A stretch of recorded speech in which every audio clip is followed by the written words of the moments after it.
Hello and welcome. We are live at Silverstone for the 90-minute race on Raceroom Racing Experience. This is going to be one hell of a race, and I am going to be bringing you the action live from my living room, in fact, where it's absolutely stifling. And sharing that pain with me is one and only Dave Buckley. Say hello, Dave. Hello, everybody. Yep, I am stewing in my own juices as well. Lovely opening to the live stream here as you have that gorgeous image in your heads. And right now we're following some of the GT4 cars around the track as they're just starting their qualifying session. 40 minutes split into two 20-minute sessions for them, and this is all going to be about who can hang on for the longest. Of course, it is absolutely stifling both in the UK and across Europe, and as a result I think half the grid has suffered from heat stroke at some stage. But those that are still alive and with us, no doubt covering themselves in ice packs in more sensitive areas to make it through this one, Dave. Yeah, what is wrong with us? Yeah, it's very hot, and it's going to make doing this race extremely difficult, especially with Raceroom. With it, in my experience, the force feedback being quite brutal, especially in the GT cars. So yeah, it's going to be quite a tricky race, even if it is only 90 minutes.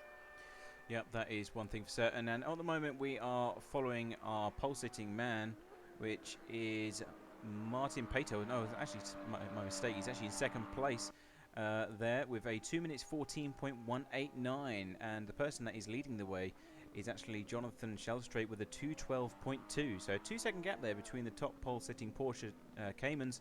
Fairly large gap. Of course, it is just the first few laps in this session, so plenty of time to amend and correct himself there.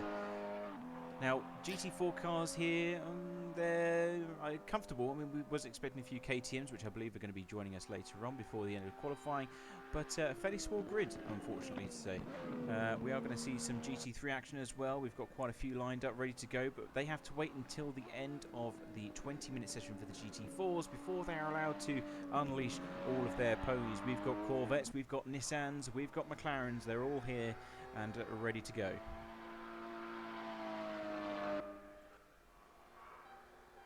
Now, of course, once one of the GT4s gets to the start-finish line, we're going to go on board and we'll talk you around this Silverstone track using the GP variation, as obviously that was updated quite some years ago, and it's one of the better versions of Silverstone. Throughout the years that I've been alive, it's changed many times, and has to be said, I'm glad they've kept Maggots and Beckett's, but the new GP complex, of course, where the Formula 1 cars go, and of course the WC goes now, I quite like the new variations, the new village complex, and all the corners that go with it, Dave. Yeah, I feel the same. The first sector, it goes from very high speed to quite clumsy fairly quickly through the first sector. So it's a good test of how you can handle the cars at different speeds, especially with GT cars that are less planted than, say, a Formula 1 car or a prototype car. So yeah, it's a really fun track, and as you said, they keep some of the older aspects, Maggots and Beckett's especially, which is fantastic to see the high-speed cars fly through.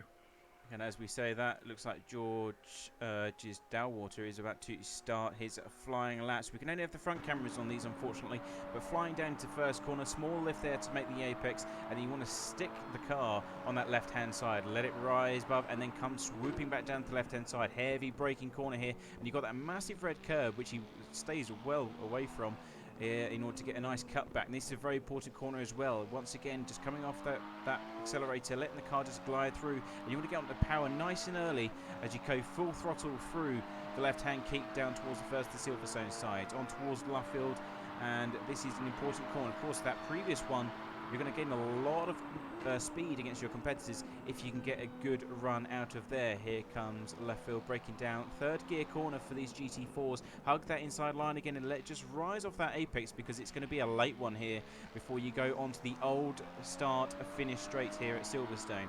And it's full throttle towards Copse Corner, staying over to the left-hand side. Don't hit the bollards, of course, that will slow you down. And stay on the left-hand side of the track and waiting for those marker posts. There's one. And in the middle between that and the 50-metre board, you have to brake and just reduce the speed. It's gone a bit wide there on the exit, which is loosened the back of that Porsche Cayman, but holds it nicely as we go down towards Maggots and Beckett's. Now in the GT4s, a lot less speed here. Hit the curbing on the inside and on the right as well. And you want to carry the speed through as much as possible. Now this is all about throttle control and just trailing those brakes to get the perfect exit as you head on down towards Sector 3 and Vale. Bit of a slow exit there at Copse Corner, but enough to get the job done. And he's powering down in that Porsche Cayman towards the last final sector. Look out for that marker board, and you want to wait till after it. Once that small green curb on that left-hand side appears, that's when you hit the brakes down into third gear for the GT4s as well. Let it power down, although he looks like he's going to come into the pit lane this time by, because he doesn't use all of the track. So we didn't get an entire lap there, unfortunately, out of George Dalwater, but still, we've still got time in this session left. 10 minutes for the GT4s, and we have a new one with us, and that is Carmi's just joining the session now. But yeah, looks like a fairly relaxed qualifying lap there from George's Dalwater, but he's still holding on to P2 with a 2:13.138 there. Yeah, he seemed to have a good handle on the car. Maybe he's just maybe a couple of cycle laps to get set in for a final flying lap at the very end. One last ditched attempt to get that pole position.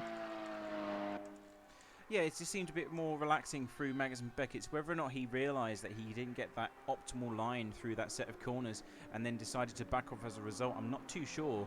But one thing for certain was he could definitely get a lot more out of that car in the Sector 2 and then run down to Sector 3.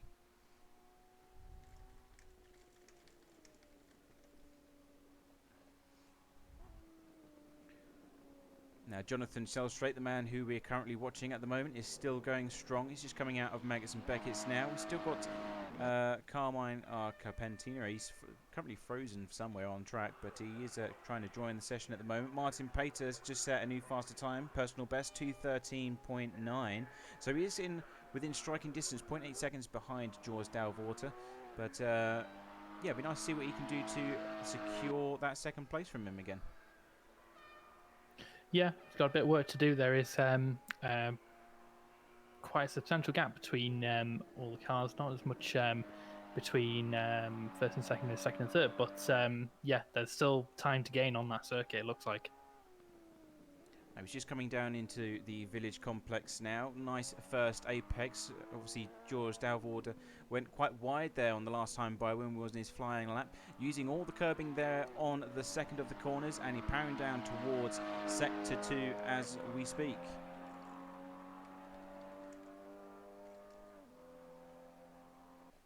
Now, what's interesting is while we're discussing these GT4 cars, is the GT3s. Now, there's a quite big power difference, and you might be asking yourself, you know, what kind of margin are we looking for here in this multi-class race? And it's going to be roughly about 8 to 10 seconds between the cars, depending on, of course, on their personal performance.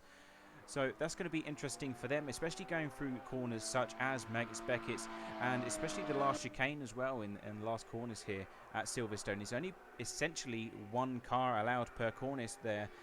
So these GT3 cars are going to have to maximise their opportunities on the likes of the Hangar Straight, down towards Brooklands, and up towards Copse Corner as well, Dave. Yeah, and the GT3 cars, I think their main kind of advantage would be through the corners. They can take a lot more corner apex speed than the GT4s can. And as you said, a lot of these corners are one line, one car through at a time. Yeah, traffic management is going to be a big point for the GT3 drivers, and possibly GT4s as well. They need to keep an eye on their mirrors, make sure they're not drifting into the path of a committed GT3 car. But yeah, that's always the main focus of a multi-class race, is getting through the traffic as efficiently as possible, just because that can make and break your race. Yeah, but they've got to choose carefully, though. We've seen many a time where a move has gone not so according to plan, and sent a GT3 car or an upper class car flying off the circuit. Of course, it ruins both their races. Sometimes it actually works in favour of the lower class car. You know, they'll survive, but the overtaking car could actually destroy their entire race, as you say.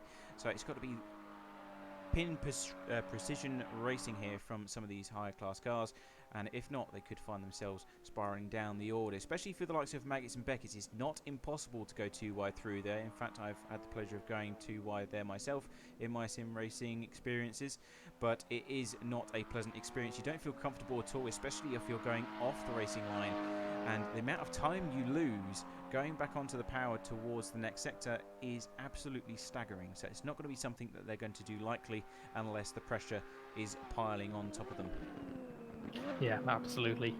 It's scary enough going through Maggots and Beckett's at full speed on the racing line, never mind offline, next to another car of a lower class.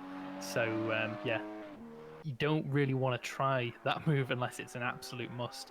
And frankly, I wouldn't see a point in a scenario where it would be required, just because there is a really long straight after it. Yeah, and just... oops, sorry. Continue. No, go ahead. I was just going to say that George Dalwater has taken pole position now in his Porsche Cayman, the 69 car, 2:12.2 on the board, which is only 4 thousandths of a second faster than Jonathan Shellstraight. So things starting to tighten up on the top end of the GT4 grid here, and the only person left to still improve his times is Martin Pater, still on a 2:13.5. So he's found 0.4 seconds there, so he is slowly improving on the lap by lap pace, but he just needs to do that extra bit more bravery in the corners perhaps to close that gap even further. Yeah, there's a little bit of time to get in, otherwise he's going to have a very lonely race. Yeah, it looks like it's very getting close at the top, so that could be a 90-minute battle for those two drivers, which would be interesting to watch. Now, one thing about Silverstone or the Raceroom racing experience sim, if you're not aware of what it is, or if you haven't raced here before, there's no weather changes you get from daytime to nighttime, etc, etc, so you have transition of day, what you choose on the server settings, but there's going to be no rain, nothing. Not that it's going to be raining in real life anyway. We tend to here at CFEG copy real life weather, so I don't think we can place a sun in the pit lane here, thankfully for the drivers. At least their in-sim experience will be fairly cool and refreshing, as opposed to... oh, and George actually loses it coming out of the second corner there. Nice 360 before coming to a rest on the Armco barrier. Not much damage done to the car, and of course he will be able to reset and return to the pit lane. No issues there for him. Yeah, it's a classic case of taking a bit too much curb on the outside. The rear tyres lose traction, and it just sends you into the wall. We do have a few cars. Oh, Jonathan Shellstraight has just retaken pole position as well. 2:12.057, so that's 0.2 seconds faster than his personal best. And that's enough to demote George's back down into second place again. Now, we do have a KTM here with us as well, which is Carmen Compenterio, but he's currently not setting any qualifying laps. Now, the reason you're seeing them floating on the entrance to Vale is because that's where the qualifying actually starts. They don't have to exit the pit lane here on the Raceroom sim. They actually just plop out of thin air on the next flying lap for them, and that explains why obviously you're seeing that, just in case you think it's a weird bug in the game. It's actually a reason. That's the reason it's like that, and that's just the way the sim works. But 69 going for one last run now in order to get this next flying lap in. Will it be enough to re-secure that pole position though? Let's hope so. There's still just about enough time for one last lap, so if they can get that in before the end of the session, then they got a good chance to retake that pole. But 0.2, that's a decent margin, but it's not undoable.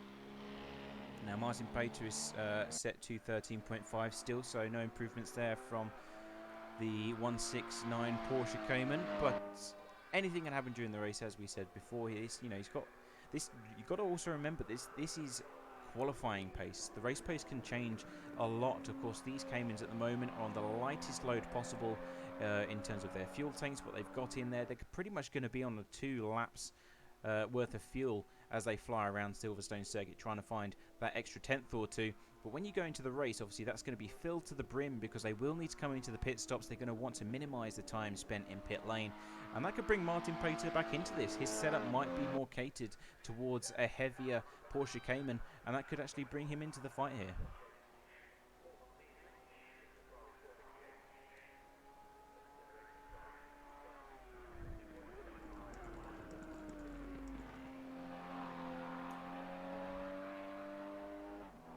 course, there's only 21 minutes left in this session, or just over 21 minutes left in this session, and that means that the GT3 cars will soon be out on track limits. I've noticed that 2 of the guys have actually already set times, which is very naughty of them. But for official purposes, it's only the GT4s that should be out on track at the moment. But yeah, there's a much larger GT3 grid here this afternoon, and they're going to be going out and setting their lap times. We've got quite a good mixture of chassis and manufacturers here as well. We've got a few Audis, we've got Nissan, Corvettes, Porsche, and I think there's a McLaren or 2 here, along with the Mercedes AMG. So that's what I love about the GT3 category. There's just so many choices that you can have, especially in Raceroom as well. You know, the complexity and how many different cars that you can choose from is absolutely huge. And we've actually cut out a lot of them because obviously they're getting on a bit now. But even then, you've still got about 9 different cars that you can choose from, and it's just really nice to have that variety here.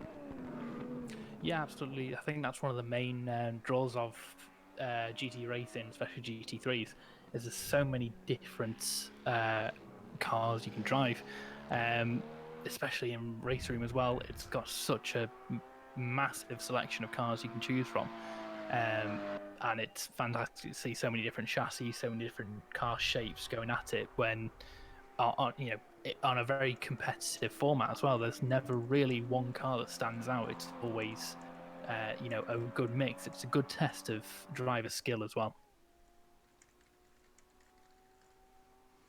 But that's, yeah, and they all, as you say, they all behave differently. They all have their personality, strength and weaknesses. And, you can always find something that's going to suit you. There's always something that's going to be in your favour. And it's just a well-balanced sim in that respect. I can go out wherever, in a Corvette or Nissan, and I can be really fast, but someone else might not like that, and they could opt for, say, the Porsche, which of course gets better drive out the corners where the engine's in the back, for example. And it's just, that's what brings the class to life in a way, because you've just got so many different strengths and weaknesses, and where one car could go through the corner at 50 miles an hour, another one might be doing 55 because it's more well balanced. But then on the straights, it could be advantage to the other cars. So it really is a good category to racing, and right now we're seeing all of the GT3s come out onto the track as well. Yeah, I do love GT3 racing. It's one of my favourite classifications, just because I'm a fan of sports cars and things like that. If you are a car enthusiast, you like Porsches, you like Lamborghinis, you like Ferraris, then GT3 racing is the discipline that you'll want to see, because especially in real life, the noise is incredible coming from these cars. All the different engine notes, all the different turbo noises and everything like that. It's just a fantastic experience.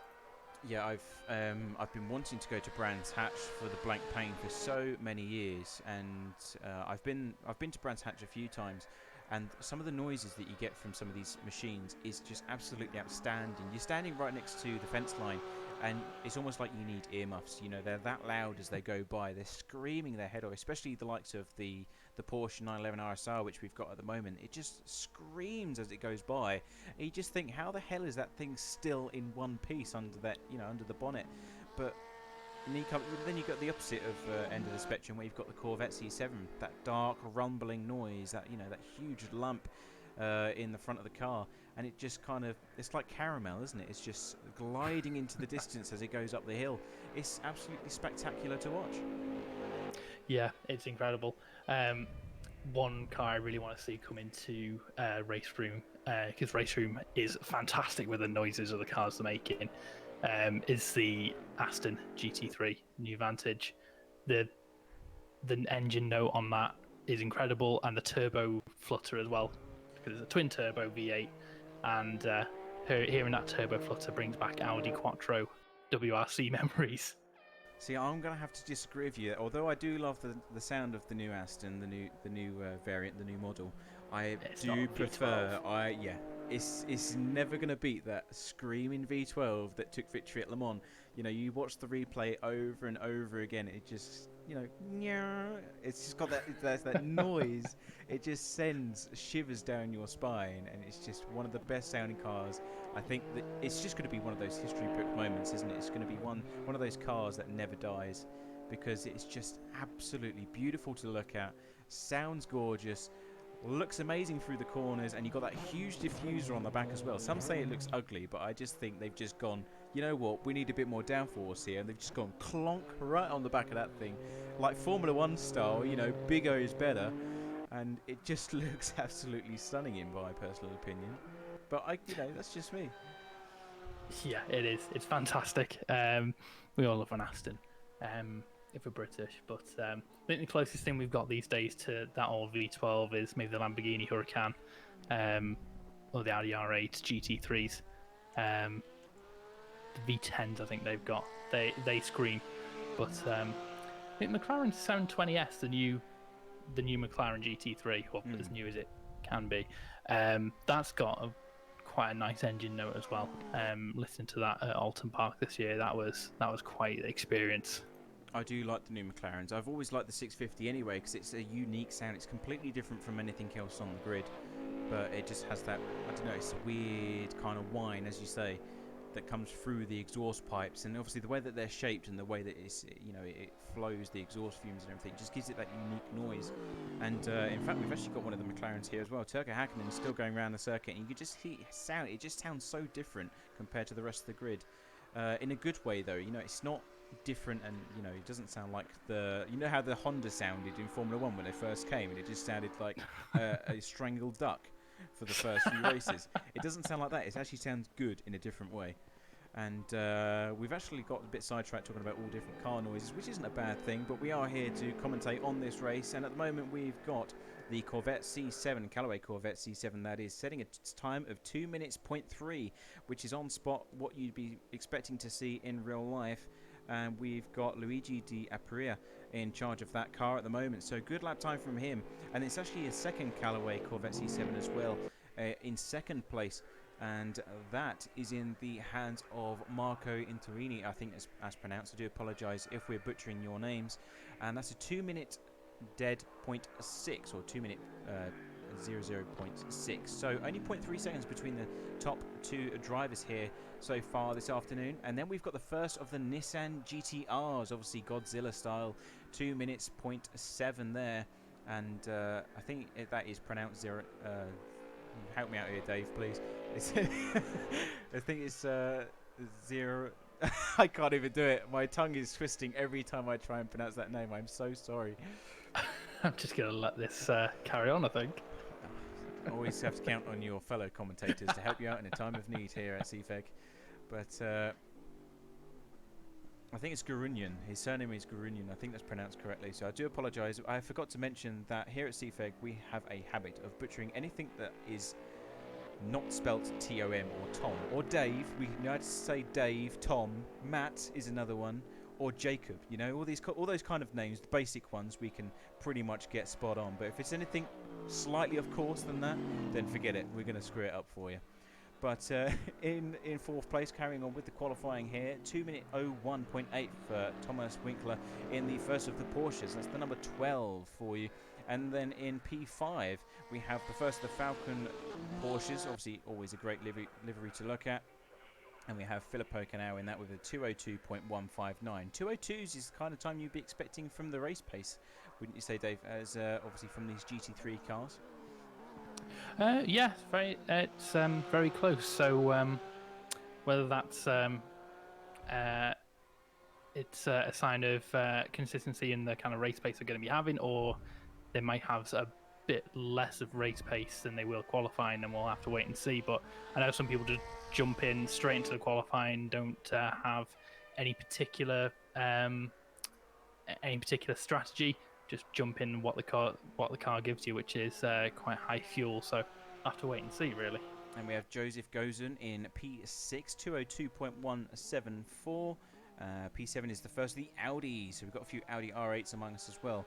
The 44 OM Motorsport one, and that is Josiah Jerome in charge of that vehicle. And then we have Mark Koning with a 202.4. So a lot of cars in the 202 bracket here this afternoon. It's basically spanning from P4 to P7.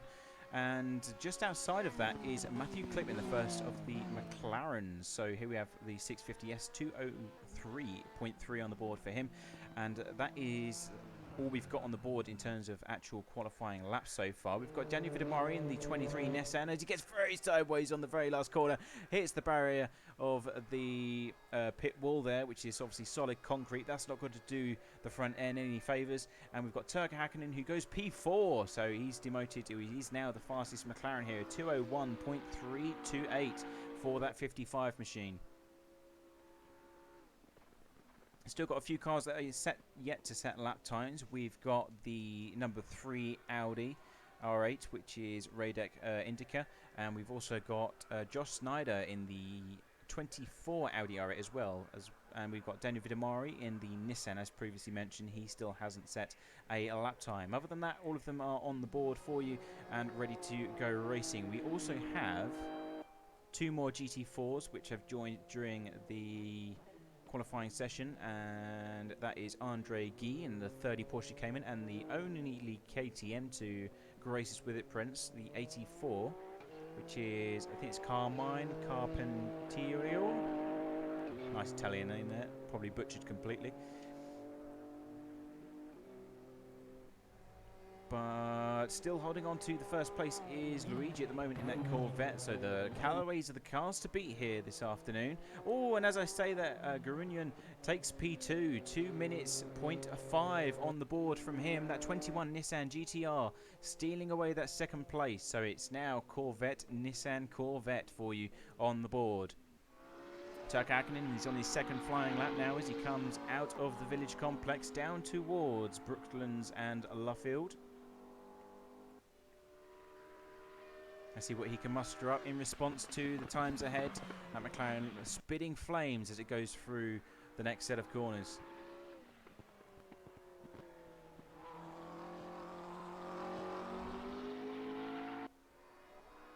Absolutely stunning sight from the rear end of that car.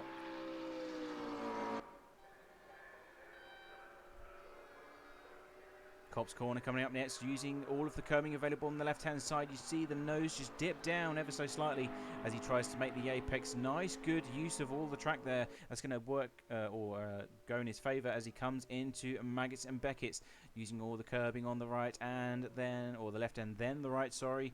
You're a bit aggressive on the inside curb. That can unsettle the car slightly, especially those sleeping policemen, those red sausages on the inside.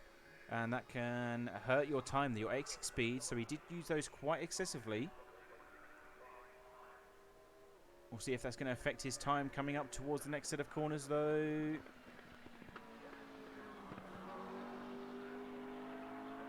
Into Stowe, down towards Vale now, using all the road.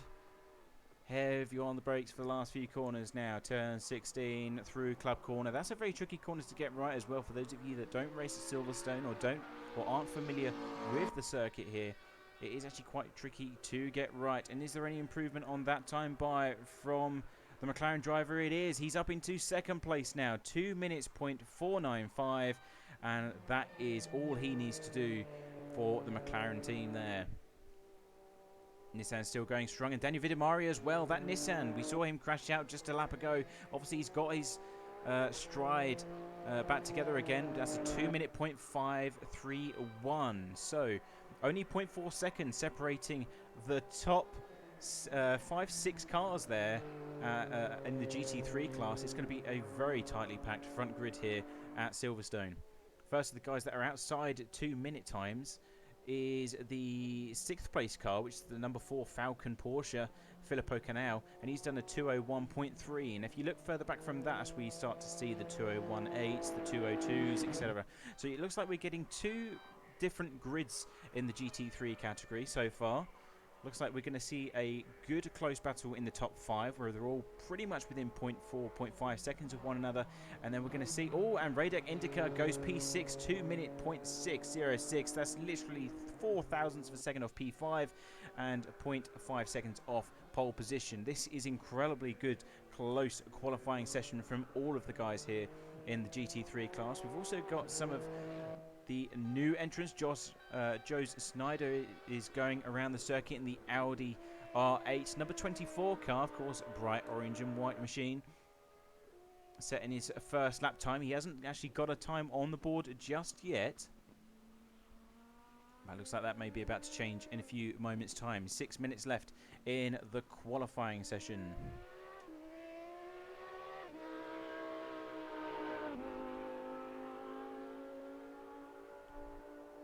Just as we're waiting for him to complete his final lap, don't forget to like and subscribe if you are enjoying the stream. Of course, the race will go live in the next 10 minutes or so. So once they've completed this last remaining 6 minutes, they will get 5 minutes of warm-up and then 90 minutes of racing here.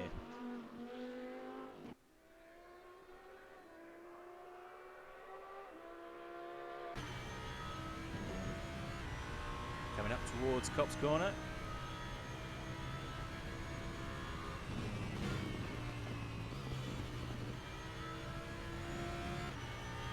Just missed the apex slightly there on Copse. That's going to compromise the top speed down towards Maggots and Beckett's. Of course, he can make that up with a bit of bravery here. Want to make sure you absolutely pin those corners down, because that is where the time is gained. You can just feather the throttle to try and get that bit more momentum going through the apex. Of course, if you miss some of the curbing, if you miss some of the apexes here, it can really cost you a lot of time where you're having to come off the throttle and let the engine do the braking for you.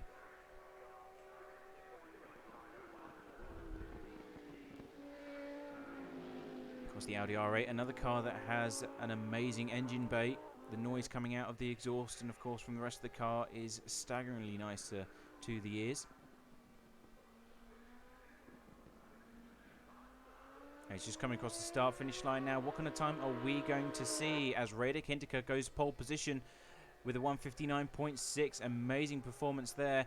And Josh Snyder actually goes fairly slow time that time by 205.6, so not an impressive first performance there from the 24, but of course plenty of time to get that lap time down. Of course, it was his first flying lap, so maybe those tyres are starting to warm up and just get himself familiarised with where the corners are. But Radek Hinteker, our new first place pole sitter in the GT3 class, 159.6 on the board.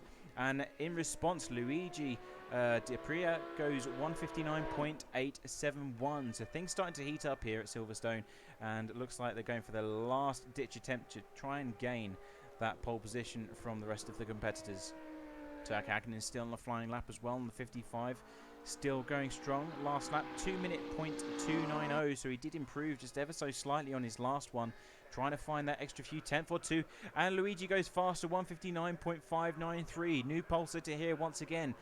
This is going to be extremely close when we get to the racing conditions in a few moments' time.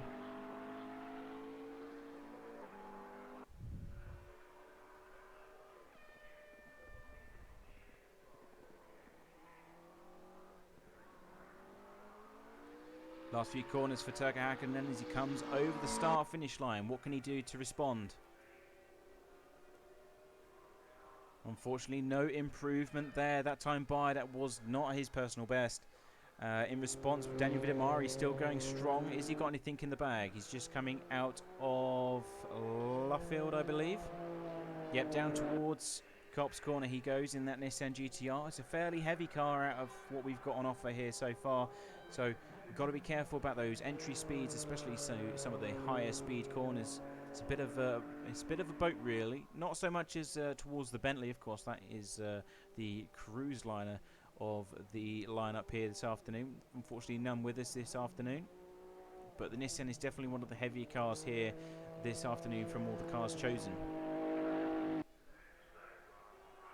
New third place man, so looks like Turk Hakkinen and the McLaren 650S has been demoted by Gurunian with a 2:02.12. So very close indeed, but it's just enough to secure third place in that Nissan 21 machine. And Daniel Vidamari coming down into the last of the corners now. His personal best is a 2:0.349. Needs to find a few more attempts if he wants to secure that podium position.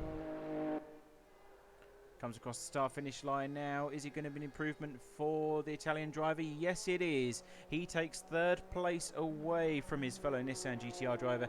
2:02.066. So he's able to find 0.3 seconds on that last flying lap. What about the number 69 car? Of course, this was a man who was on second place for some time in that Callaway Corvette. Overdone it, overcooked it on the brakes there into Brooklands, and that's going to cost him a lot of time. Oh, sideways there. That's pretty much the lap ruined as he tries to save it from going into the wall. And back up to speed he goes. Turk Hakkinen, though, still going strong. 1 minute and 30 seconds left in the session. What are we going to see happen here?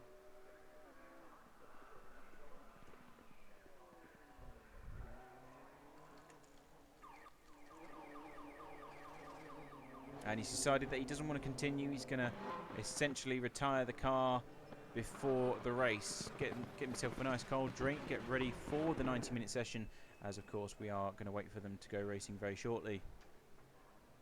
Who else we still got going strong? Those people still looking for that extra bit of pace. Matthew Clip has been able to knock off quite a bit of time off his previous best. 2:01.986 now. That secures P10 for him. And close behind is Joseph Gozen, 2:02.174. So looking like the mid-pack is going to be very competitive with one another here. And it's going to be one to keep an eye on.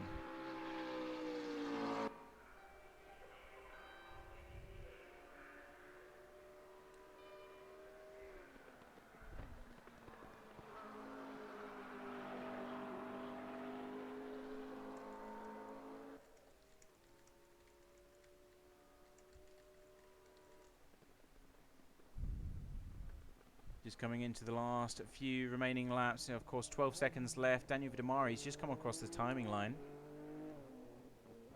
Still able to secure P3. Looks like the other cars in P4, 5 and 6 have decided that they're not going to try setting any faster lap times. They're going to accept it for what it is. Oh god, I hate that saying. Why did I say that? I absolutely hate that saying.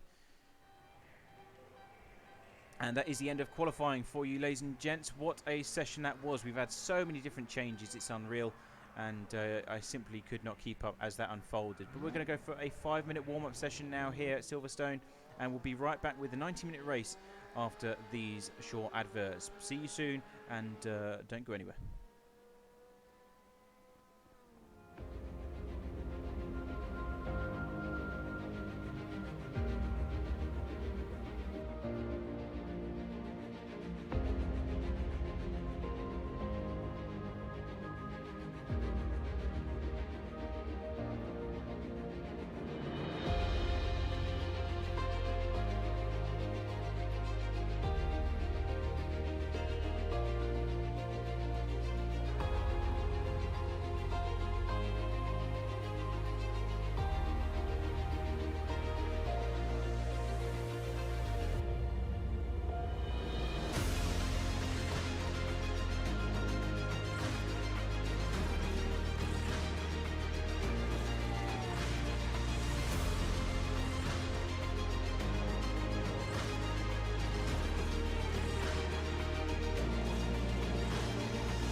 Hello, ladies and gents. Welcome back to the 90 minutes of Silverstone. We are live from a very hot commentary box here, of course, across Europe. Temperatures soaring up to nearly 35 to 40 degrees. This is going to be a rather intense racing experience for those on the grid. We're just waiting for the cars to garage, and then we can get our racing underway. All the cars lined up there for you and ready to get moving. If you have just joined us, it was a very close fought qualifying session here, from positions changing pretty much every single flying lap. The top 5 only separated by 0.5 seconds, and then from the further grid down it was a very close experience as well, with pretty much 0.5 seconds separating them in the 202s as well. Now, for those of you wondering what's going on, they have to complete one whole warm-up lap at half racing speed before they are allowed to go racing. So it's going to be a very good experience for the drivers. And once they get to the start-finish line here at the GP circuit, then the entire class can go racing. Now, for those of you that are wondering what that means, it means that, of course, that the leader will dictate the pace for the pack and before the racing gets underway. Now, the timer has already counted down. Obviously 90 minutes have begun, and for those that are just warming up their tyres, getting ready, they're probably thinking about, where do I need to be, where do I need to position my car, and what opportunities are going to arise on the first lap or so. Got a few GT4s as well, 4 in the pack, occupying the last 14 to 17 positions. We did have one lead, there was 5 of them, but one decided that he's too hot and he's going to quit this one early.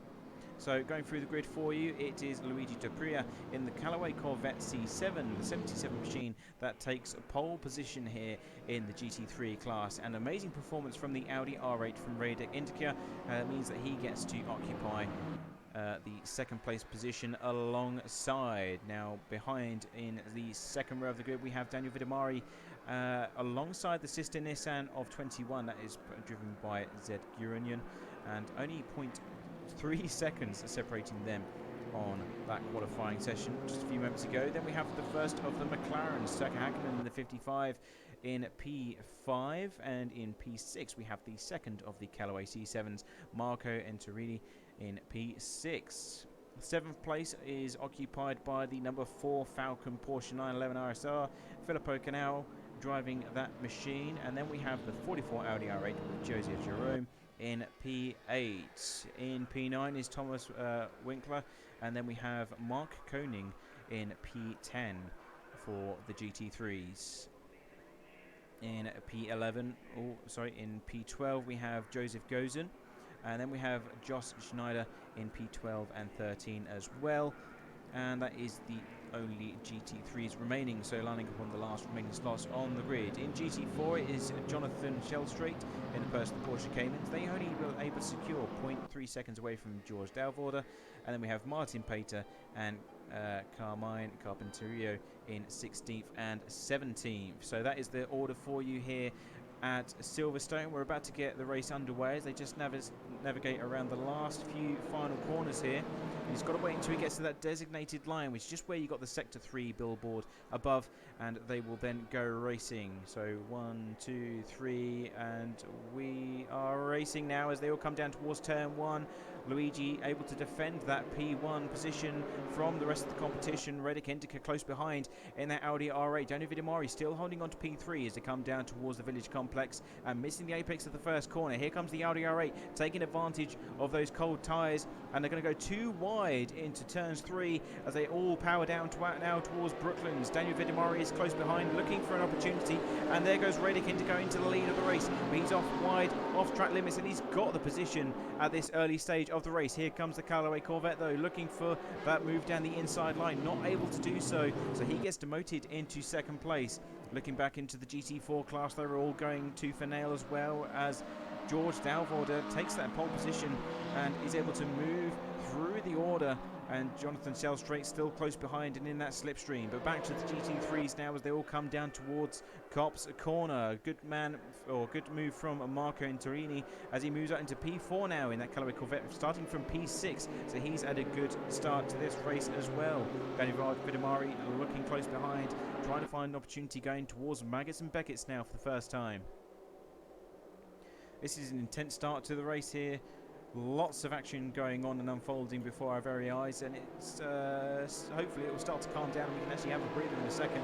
We've also got P6 Filippo Canal in the number 4 Falcon looking eagerly to try and take on the Nissan. Bit of a lost cause as it comes down the back straight. That Nissan's going to have a lot of ponies under the bonnet, and the man that's lost out the most here is Turkka Häkkinen in the 55 car, all the way down in P7, and a bit of a gap towards the other cars as well, so not a good start to the race for the McLaren 650 driver. A lot of curbage taken there by Luigi Diapri as he comes into the end of the first lap, and Danny Vidamari smells blood in the water, looking to capitalise on the situation there. Of course, the Nissan planted to the ground as if the wheels were made of super glue. And of course, the Academy painted number 23, always looking splendid as always. Oh, it looks like Marco looks up the inside in the 69 Corvette C7, trying to tease Daniel Vidamari, saying, look, I'm here, I'm behind you, and I want that position. I want that P3. And he gets a nice run out of the second of the village corners, goes down the inside line. This is for third place in GT3, going too wide towards the next corner. This is Brooklands, and he's up on the inside. Small little love tap there from the 69 Corvette, but he gets the move done. The 23 gets pushed wide, and there's a bit of a tap there from Daniel Vidamari. He says, I'm going to return the favour. Thanks for the little love tap, but I'll teach you what it feels like. He gets moved down into P4. Here's the Sisti car, the number 21, close behind as well. Gurunian obviously shared the qualifying position alongside the 23 for the start. Both been pushed down a bit now, though, onto the third row of the finishing results.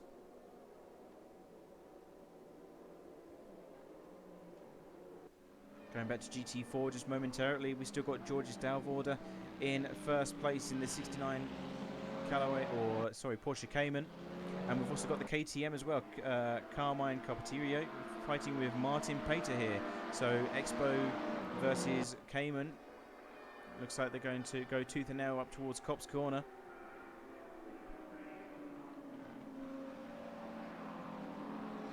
Going back to the battle for GT3s as they all make it through Copse Corner in one piece. On board with the 77, he's currently still in second place. Marco closing that gap though. Really good race pace at the start here from the number 69 driver.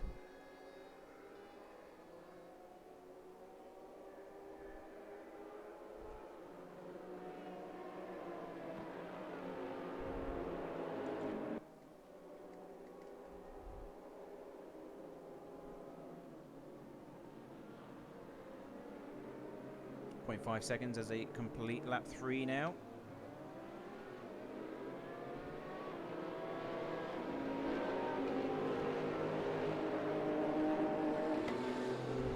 Not many changes happening in the top 5 for the time being. As to be said though, they are extremely close together. Turkka Häkkinen is actually closing up to the number 4 Falcon, which is Filippo Canal. Last lap 202.7 compared to 203.4, so he's definitely got the pace here in that 650S after a bad start and looking to recover as strongly as he can. Of course, the first round of pit stops will be due in about an hour's time or 50 minutes or so in these GT3s. GT4s will have to come into the pits just a bit sooner, and we've also got the GT4 field closing up very nicely. 0.5 seconds between himself and the next car, which is Jonathan Selstrate. Leader though, Georges Dalvorder, is getting away just with a bit of an advantage. 1 second now as they come through the next set of corners. Martin Pater falling just ever so slightly behind, but still within striking distance. Let's go back to Turkka Häkkinen though, as he's closing down that Porsche 911, looking very strong.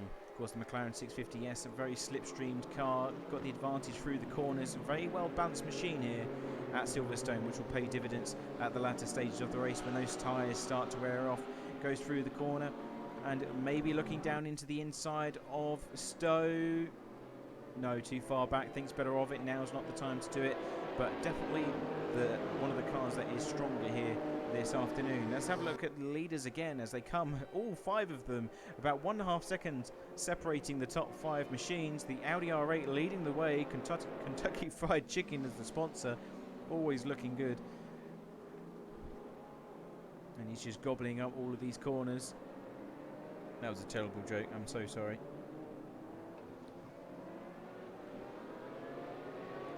But he seems to be fairly comfortable at the moment. 0.7 seconds, he's got a bit of a nice drive there as usual coming out towards Brooklands. That Audi R8 seems to be very stable compared to those Corvettes at this part of the circuit. Seems to struggle in Sector 3 though, of course, with the top speed compared to the American counterparts. Turk Hakkinen's had a bit of an error as he comes down towards Brooklands as well. You can just see that gap widening again, and that might be the Porsche 911's top speed paying dividends at certain parts of the circuit, but that McLaren in the corners just really tightens up and closes down that gap. Now 0.5 as they come down towards Copse Corner. GT4s are still going at it as well. 69 has actually lost a bit of time. 0.5 seconds now as they come down through towards the village complex. Jonathan Zellstraight looking eagerly in the distance, and then we've also got that KTM Expo just 0.4 seconds behind as well, looking awfully competitive in the GT4 class, though it is small.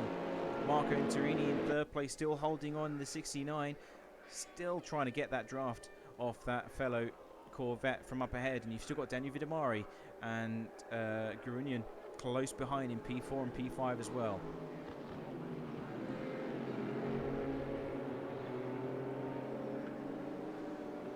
Turk Hakkinen's got a good drive against the Porsche now. Again, same place in towards Stowe. This time a bit closer than before. Is he going to brave it down the inside? He thinks of it. Compromises his racing line just ever so slightly in case any opportunities arise, but just not close enough to strike just yet. He's currently still sitting in P7 and waiting to get that extra advantage. Oh, something's happened to Gurunian. He's fell way behind Daniel Vidamari coming into turn 1. Looks like he got a bit loose in that Nissan, and that's cost him a bit of time, half a second now, as he comes into turns 2. Daniel Vidamari in the meantime still clinging on to that top 5 positions as he's only 0.4 seconds adrift of third place.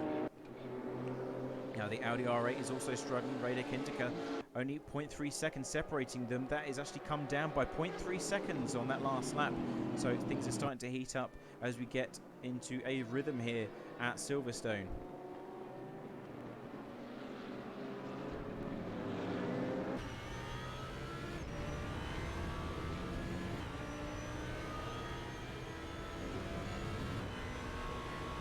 Tussling all the way down towards Copse Corner. That Corvette just seems to be edging a bit closer every time. And we could have a bit of a civil war between the 77 and the 69. Of course, that's the two Corvettes in second and third. Also in GT4, we've got a battle on our hands between Jonathan Zellstraight and Carmine Coppertine. This is the Expo, or KTM Expo, of course. He's looking eager to try and take that P4. Tries to go around the outside. He's going to try and get the cut back for the next corner. Can't get on the power quickly enough. And of course, you can see the rear of that car twitching all over the place as he tries to get the advantage. He will get on the power just ever so slightly earlier as they come down towards Brooklands. And we've had an exchange for position as well. This is their two. This is Daniel Vidamari against the Callaway Corvette. This is good stuff here from the 5 top drivers. We've got a change of position. The 21 moves up into P4. Daniel Vidamari still fighting hard for that slot, and it looks like he will have to suffice for P5 for now as Gurunian moves up into 4th place without any hesitation. Of course, that was a move made given the circumstances. Daniel Vidamari went too wide with Marco in that 69 car, trying to move up into 3rd place. Lost a bit of momentum coming down towards Stowe, and that's when Gurunian decided that now is the time to take that position and moved on the outside line into the last final corner. So a good prediction of what was going to happen, just seized that opportunity while he could. Still only 1.5 seconds, 2 seconds between the top 5 cars here. Of course, now starting to spread out, now that they're beginning to fight with one another. Turk Hakkinen is still looking eager to get past the number 4, doing very well to hold him off at the moment. Looks like Turk Hakkinen last lap time 2:02.3 and then a 2:02.6 for Filippo. So that McLaren is quicker, as I mentioned before, but he just can't optimise and actually seize that position away from the Falcon driver. Go through Copse Corner. The McLaren looks a bit more competitive through there. A lot more downforce being used. And they're going to go too wide down into Magnussen Beckett. It's going to be a scary moment here. Decides to slot back in behind that Porsche 911. Doesn't want to risk too much at this early stage of the race. And of course, we've still got battles going on further down the order in GT3 as well. So we've got to keep an eye on that. Here comes the GT4s. They're going too wide. Oh no, there's a mistake from Jonathan Shellstraight coming into the first of the village corners, and they're going too wide still. The 84, the KTM, moves up into second place. This is of course good news. Oh no, he's going to get the switchback. This is wheel-to-wheel racing here, ladies and gents. The 84 and the 112 going for it tooth and nail here at this early stage, and the KTM nearly loses the rear end, just twitches ever so slightly, and able to just keep it all under control. He's going to try and go for the switchback down the inside line towards Brooklands. Heavy on the brakes, both of them, and he's just trying to find a gap, force the situation onto Jonathan Shellstraight, who has to concede. No, he's going to go wide into the next corner, and here comes the 84, setting him up nicely, trying to make a gap, trying to fight for this second place in class. And of course, this is all good news for Martin Pater, who's in P4 and trying to make up the distance here. That KTM not got the ponies on the exit of that corner, and Jonathan Shellstraight just barely, by the skin of his teeth, holds on to second place.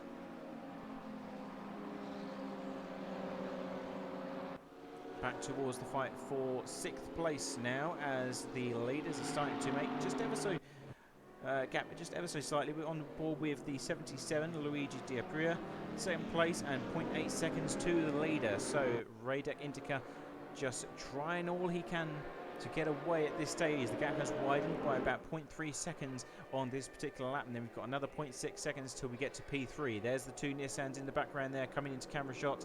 Not far behind, but slightly out of contention. 2.5 seconds adrift of your first place man. Further down the order, we've got a battle for P8 in position as well. Mark Koenig against Joseph Gozen going through Copse Corner.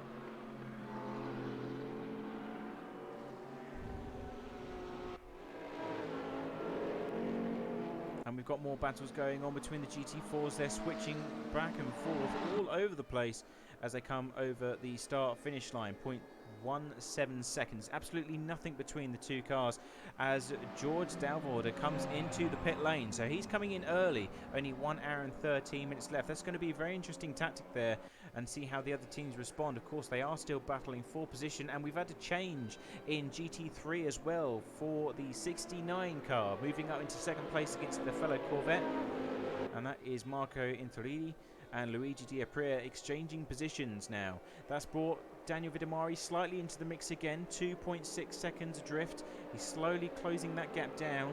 Last lap 201.4, whereas a 201.5 from the top podium drivers here. I'm not going to be able to breathe, am I? This is absolutely intense racing here. Despite the grid only having 17 drivers, especially from the GT4 category, this is absolutely spectacular. They're all going tooth and nail. Here comes Carmine. He goes, oh, he's actually made a spin. The 84 makes a mistake coming into, I think that was Stowe perhaps? No, it was Brooklands. Through Brooklands, had a spin in that KTM Expo. We saw the rear end twitching all over the place, and he was really trying to push the limits of what that car can do, and it just seems to have bitten him in response. Now that means he's gone down the order. Martin Pater moves out into second place, and of course George Dalvorder has come into the pit lane, so he's the only person that is at an advantage at the moment at this stage of the race for GT4s. Let's move back to the GT3s though, because Marco is now actually on the heels of Radek Indica and the Audi RE. He's hanging on just barely in there, 0.3 seconds as he comes down through Magnussen Beckett's. Luigi Diapria has actually fallen back ever so slightly, 1.3 seconds now. So a small mistake there from the Corvette driver, and Daniel Vidamari is closing in that gap ever so slightly as well, 2.2 seconds from the leader as he comes through the corners as well.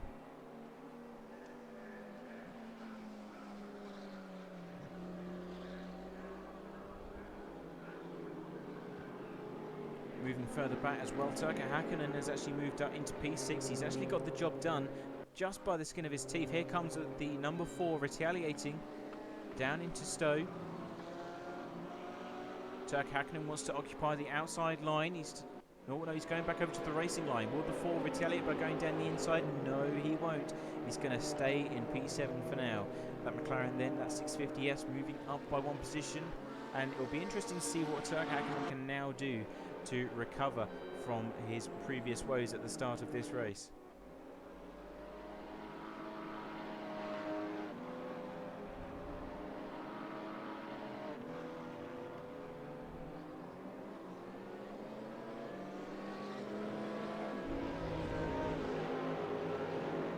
Matthew Klipp's going too wide with the 24 Audi. This is for 12th place in class. So Matthew Klipp has had a bit of an incident earlier on, and now on a recovery drive. Josh Snyder occupying the last remaining slot in GT3.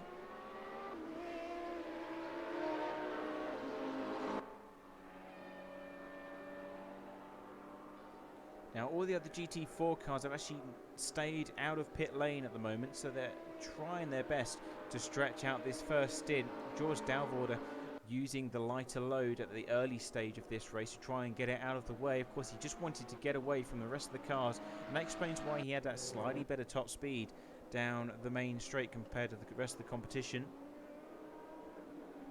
And looks like Radic Indica starting to make a bit of headway now, but here comes the GT4 traffic, just as we anticipated. Obviously, there's not many of them, luckily for the GT3s, but they will start to cause an issue for some of the teams.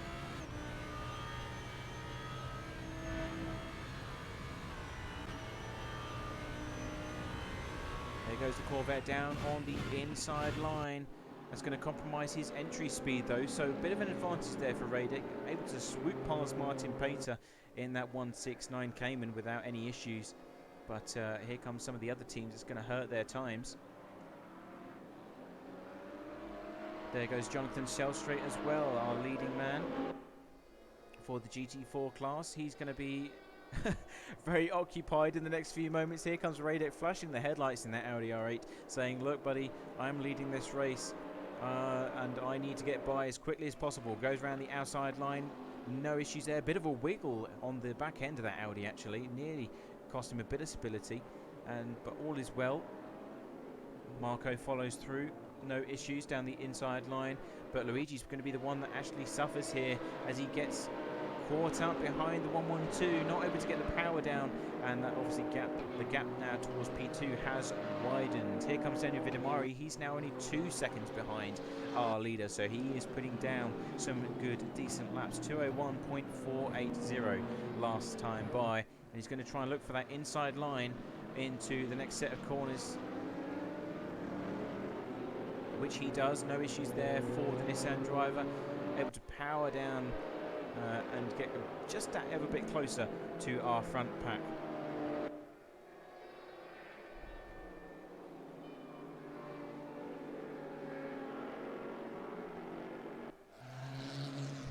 KTM of Carmine Capetinho in the pit lane. He's now coming back out into racing conditions now. Lost a fair bit of time to the rest of the competition. Now 20 seconds adrift of George's Dalvorder. Oh no, he's decided to call it quits. He's actually retired from the race. Not too sure why. Maybe some issues there with the pit lane. And on board with Martin Pater now. Of course, he's in the thick of it at the moment. All the GT3 cars going by. And here comes Marco Injuri in the Corvette, the 69, going down the inside. He makes a move on the Audi R8 of Radic Indica. Very aggressive there on the inside towards Stowe. Radic's not very pleased with that. He tries to defend, but not enough to get the job done. He's flashing his headlights, saying, what the hell was that, buddy? That was way too far back to make that move. And of course, they did exchange a bit of paintwork. Now, that's going to bring the 677 back into this as well, now within a second of striking distance. And what is Radic going to do in order to respond? He's going to try and get the nice undercut into the apex of Village. He's going to try the inside there, a little love tap in return. Of course, he said, well, I can play that game as well. And back into first place for the Audi R8. This is for the lead, ladies and gents. This is bringing this race to life. Here comes Luigi Di Apria. He's back in the mix. And Daniel Vidamari has actually lost out on a bit of time as well. The Nissan, the 23, who was just close behind, he's actually lost out on 2 seconds compared to the front pack. So not too sure what's happened there.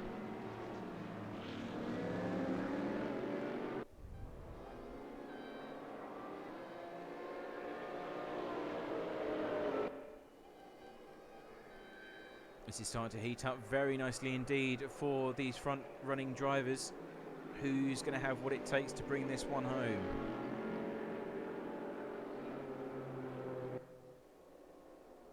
Radek moving back over to the racing line for Max and Beckett. Wants that good entry, hitting those curbs very nicely. Oh, we don't want that camera view. That's my mistake. There we go.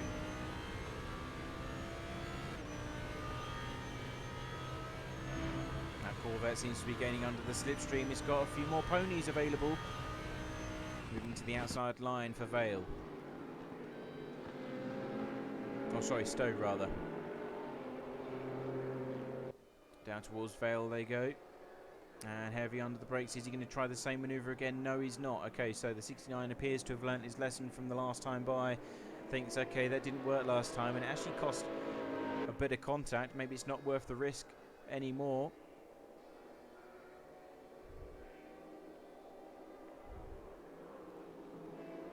So Radek Intercut leading away in the Audi R8 for the time being. 0.4 seconds adrift of the next car.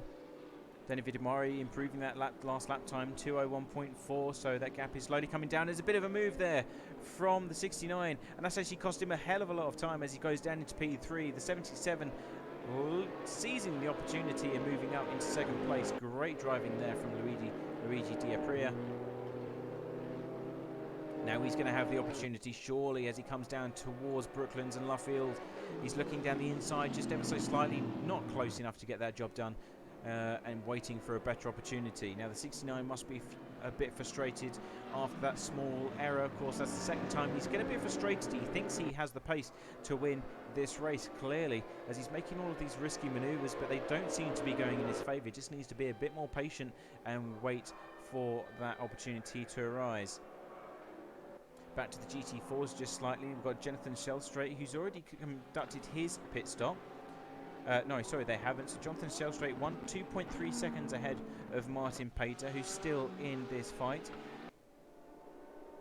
And then George Dalwater 60 seconds adrift, as he's obviously conducted his pit stop already. Back on board with our leaders, though. This is a great battle for first place here. Number 77 trying to fend off his teammate Marco in the background there. I say they're teammates, obviously they've just taken the same chassis, the Corvette C7. Is he going to try and make a move down the inside of Stowe? No, thinks better of it.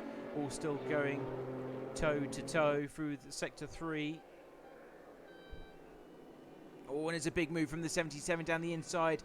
The Audi has to defend. There's a bit of bashing from the front wheel of that car. Sorry, I do apologise. And it's still going too wide across around the outside. The 77 takes the lead by using the curbage and the runoff area, and that is, of course, a move for position. First place goes to Luigi D'Apria on this particular lap.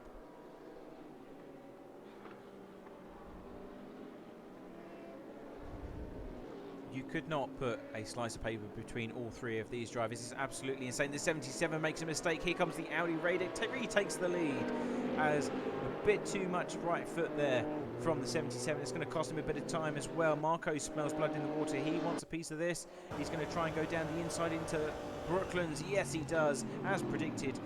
Massive commitment there from the 69, but he will be too wide going through the next set of corners. Now, what will the 77 do? I'm expecting him to run wide and then get a nice clean exit, which he's not able to do because the 69 is blocking the way. That is incredible stuff. That is a position change in both first, second and third, all in one lap there. That is incredible stuff.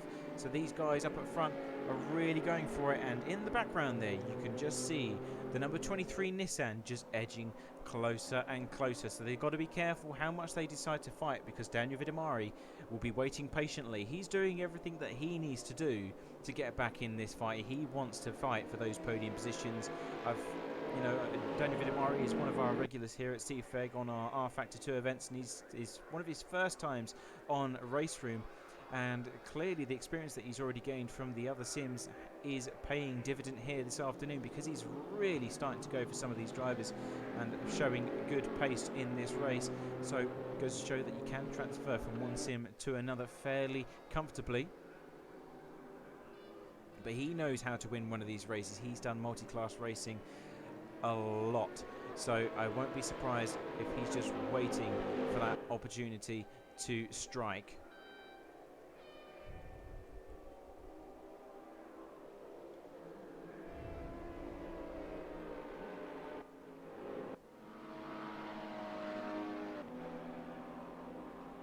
Radio Kintercut still leading the way though, 0.5 seconds separating them now. Comes down to the next set of corners.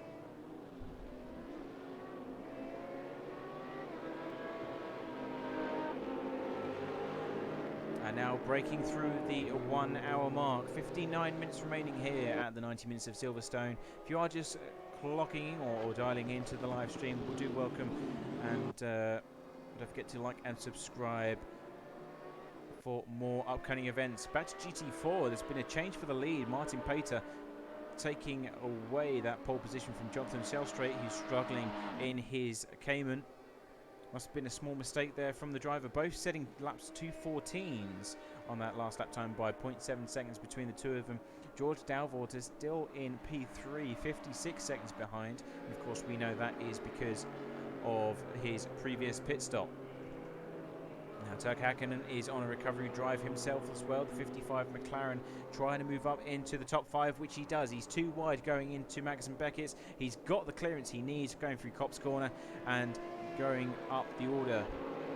Now, next target for him will be Daniel Vidamari. That is going to be an extra 3 seconds that he needs to find in order to attach himself onto the leading pack. Now look at that, you've got 1, 2, 3 cars, and then that Nissan GTR is closing in just ever so slightly, lap by lap by lap, just eating away at the advantage that they've built over the start of this race. And that's, as I was saying, that's what Daniel needs to do. He's done it so many times, he knows what he needs to do to win one of these races, and he's just waiting for them to go toe-to-toe, go wheel-to-wheel, and waste all of that excess time that they could so easily gain. What a race this has been so far. We've had wheel-to-wheel racing lead changes in both GT4 and GT3, and only 17 cars on grids, which just goes to show you quality is much better than quantity. Now the Corvettes seem to be struggling in the village complex, which is turns 1, 2, 3. And obviously you come onto the exit here down towards Brooklands. There's one of the GT4s in the distance there, of course struggling to keep up to speed. I think that's George's Dalwater, obviously just biding his time, waiting for the other 2 cars to come into the pit lane and commit to their pit strategy, and then he will be fighting for first place once again. Jonathan Selstrate, of course, in the GT4 is also 0.7 seconds behind Martin Pater, who is finding extra pace here in that Porsche Cayman. Didn't qualify that well, but it proves that he's got the race pace here instead. Obviously that car is definitely more suited to his style of driving on a higher fuel load.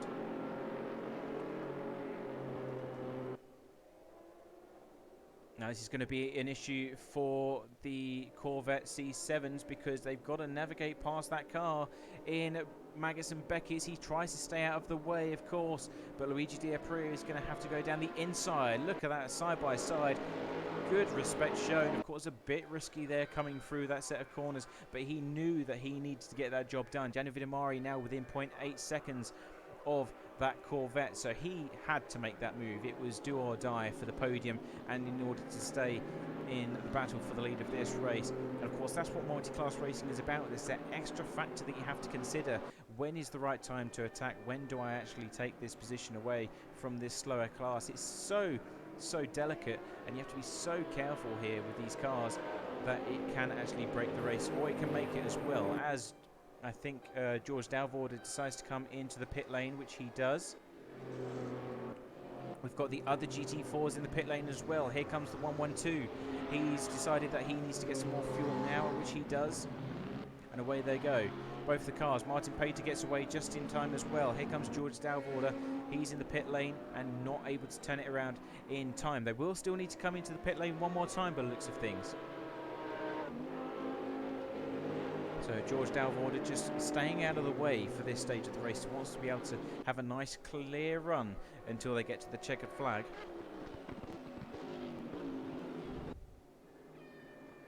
Now what's interesting is that in that last little bit of traffic, of course there was only one GT4 car going through Maggots and Beckett's there, but the amount of time that Radek Indica has made up is 2.15 seconds. So it is a huge advantage. And looking down the order now, we have Marco Interini, Luigi Di Apria, and then we've got Daniel Vidamari. He's now within slipstream distance, 0.7 seconds, and then he will be within striking distance of P3 in class. Turk Hakkinen is also gaining good time. Last lap was a 2:02.23, so not the best lap of his life, but he is actually closing the gap down to the top 4 GT3 drivers as well. We do have some GT3s coming into the pit lane as we speak. We've got the number 10 and 11 place cars. That's Joseph Gozin and Josiah Jerome. They're both fighting for position. And he's actually going to, Josiah Jerome, third time lucky, is going to get out ahead of Joseph Gozin. So they're exchanging positions in the pit lane. Nice to see different tactics, different strategies unfolding here. And Daniel Vidamari is the closest one out of the top 4 to take a position. He's just coming down into Vale. And looks like we may have a position change. Okay, so Luigi Di Apria coming into the pit lane.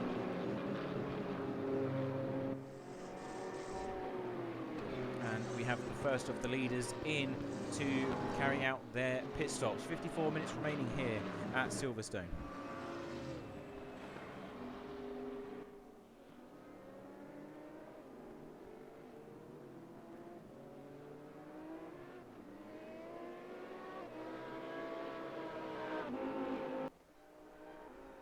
This is going to bring some of the other cars back into the mix again, of course. Moving up the order as the other cars stay in the pit lane. Good fight for the GT4 lead at the moment. Jonathan Shellstrait and Martin Pater going wheel to wheel. 0.7 seconds between the two of those. We did lose one of the GT4s, which was the KTM Expo. Decided to retire after conducting his pit stop, so I'm not too sure. He might have forgotten something, tyres or fuel or something else. But for whatever reason, KTM retired. It was a bit of a shame. It was a very strong car, fighting for second place with Jonathan Shellstrait for most of the race.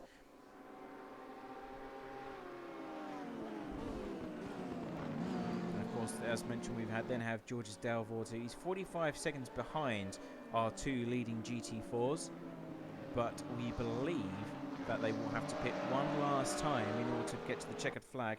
And George Dalvorte might have a slight advantage there when that does finally come around. He's already pitted twice compared to the front runners who have only pitted once. So definitely something going on in the cockpit of that car.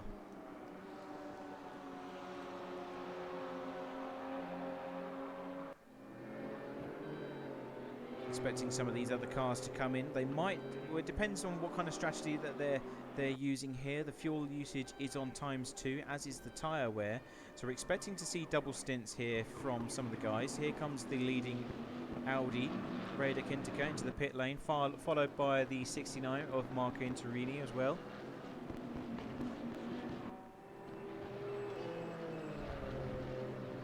So that's our first and second place cars in the pit lane. That means Daniel Vidamari takes the lead in the Nissan 23.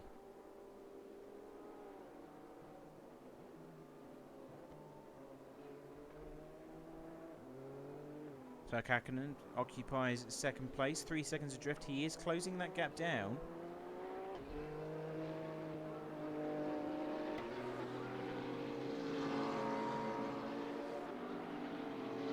All down to who can get the pit stops out of the way the fastest, though. Of course, this is free time essentially, especially those that are feeling a bit brave.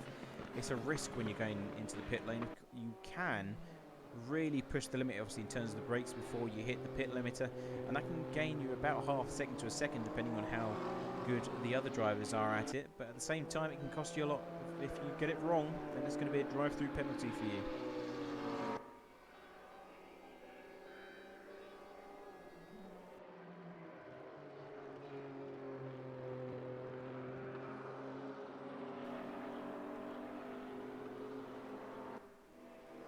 Here comes the Audi out of the pit lane. They're actually going through each other, of course. In Raceroom, the cars get turned transparent in the pit lane.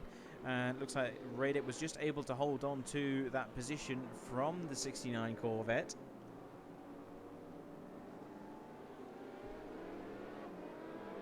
Battles in the pit lane unfolding here at the 90 minutes of Silverstone. And looks like Luigi lost out quite a bit of time there as he just comes onto the exit of the village complex himself.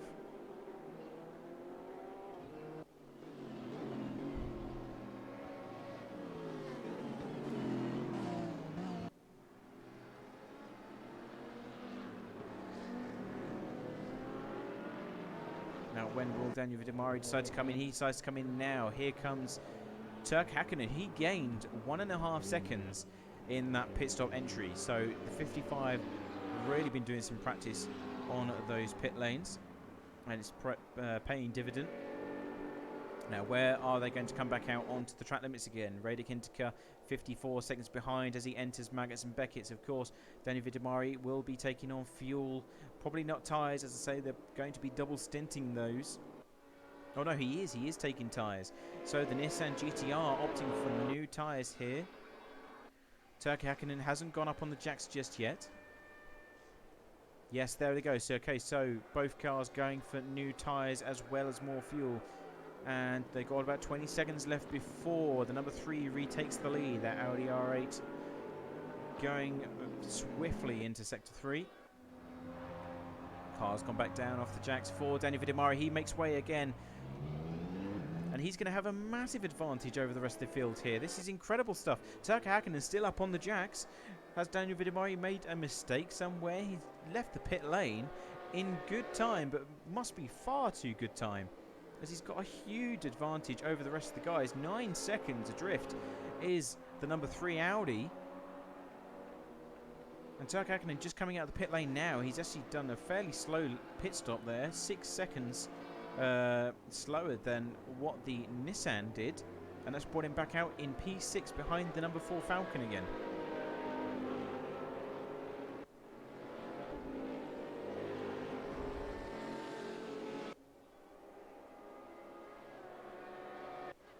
Oh, and something's happened. Daniel Vidimari going very slowly. So although he had that short pit stop, something has gone terribly wrong for the 23 driver.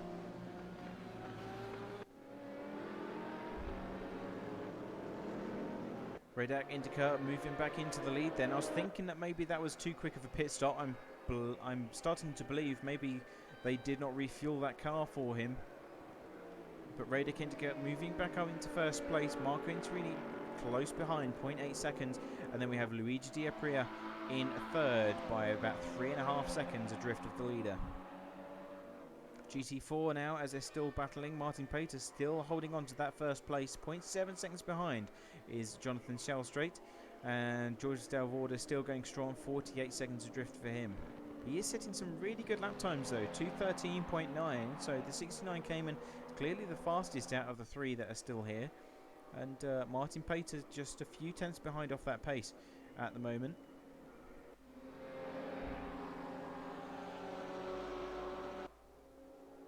There's something terribly wrong with that Nissan. It's going very slowly. Just trying to listen to the engine. He's coasting back to the pit lane. So there is something. I don't think they've refueled that car at all for the number 23, which is a very sad ending to what was a spectacular race. He had the pace to get that thing back into the pit lane. Of course, it is his first time in the sim, showing good pace. I'm starting to begin whether or not he highlighted the fuel, because of course we all know on Raceroom and fans of Raceroom, you have to make sure that you highlight it in green before they do actually refuel it.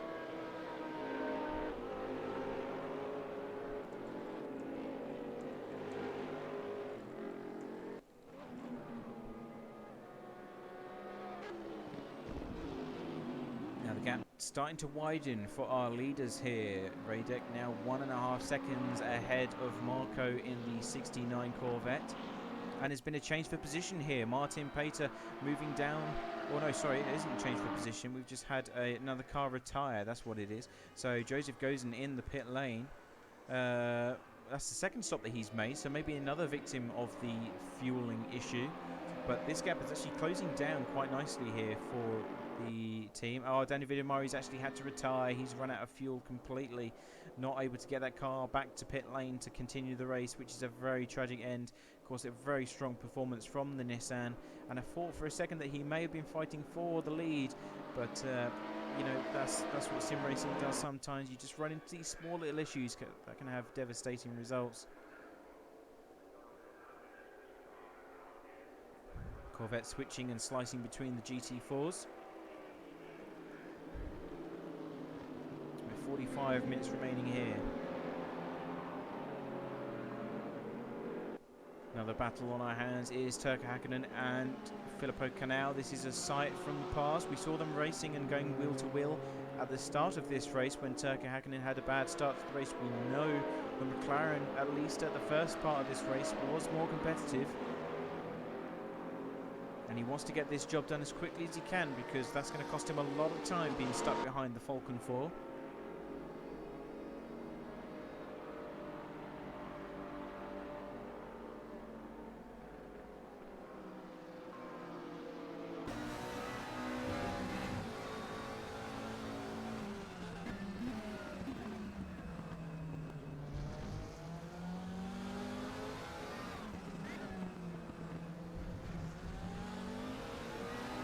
Gorgeous sounds from two very different cars going by as they enter the main straight towards Brooklands.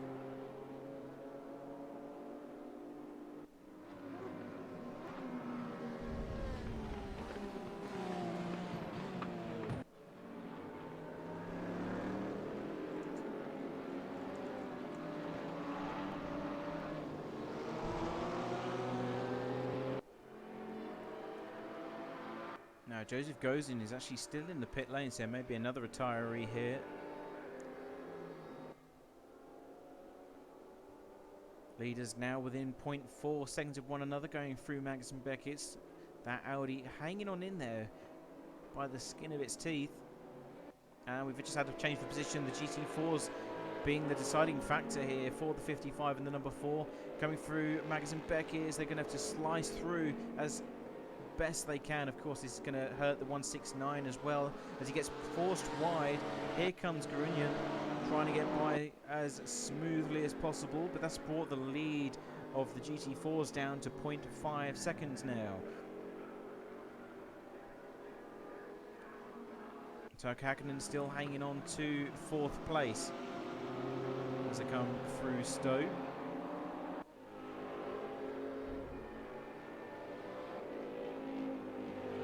And he's got a bit of work to do now. 7 seconds off the leader, so it's not impossible to make that time up. Still 42 minutes remaining here at the 90 minutes of Silverstone, so more than enough time to get that back in a competitive state. But of course, still P4, good racing so far.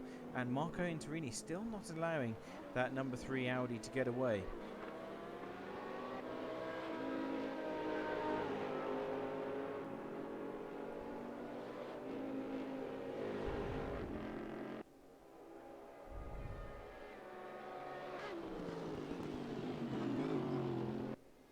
Flickers of flame coming out the back exhaust pipes of the R8 as he navigates his way around Sector 2 here. Through Luffield and Woodcote he goes, up powering towards Copse Corner. He has the slight advantage of 0.7 seconds, so that Audi really can put the power down. It's the top end part of the power band that it seems to struggle on compared to the other GT3s.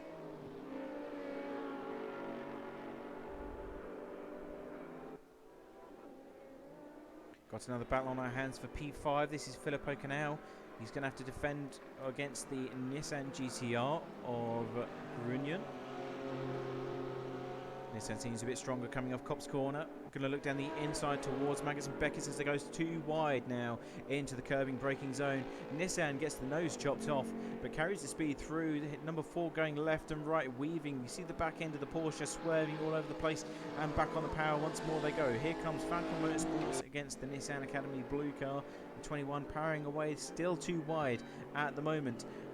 Nissan's got the inside line for Stowe. He will have the advantage along with those extra ponies he's got under the bonnet, and he will take that position away. Will the Falcon cut back?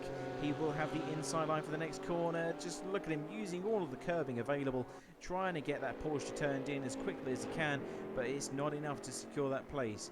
Gets demoted back down into P6 now at this stage of the race with 40 minutes to go. And we've got a battle between our leaders here. The Audi R8 going wheel to wheel. Bit of a bash there from the Corvette. And he's going to try and get the cutback once again. They seem to love going toe to toe here in this part of the course. And the Audi will have the advantage. There goes the 77 going extremely wide off track.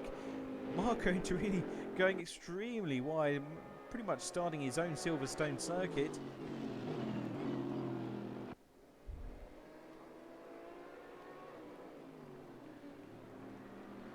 Doesn't lose any time though. Very lucky that he didn't. He could have very easily lost the back end of the car coming back off the grass. Of course, we know that the cars aren't very comfortable doing that.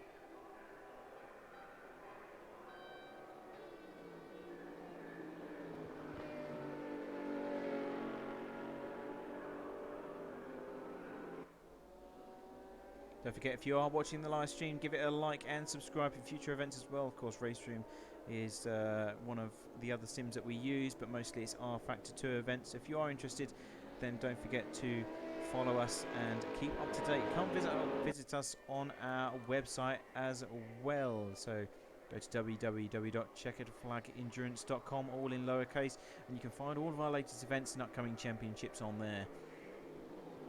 0.6 seconds now. Oh, and we've had another retiree. Who is that? Oh, no, my apologies. No more retirees. Just Joseph Gozen. He's actually officially retired now, whereas he was just in the pit lane.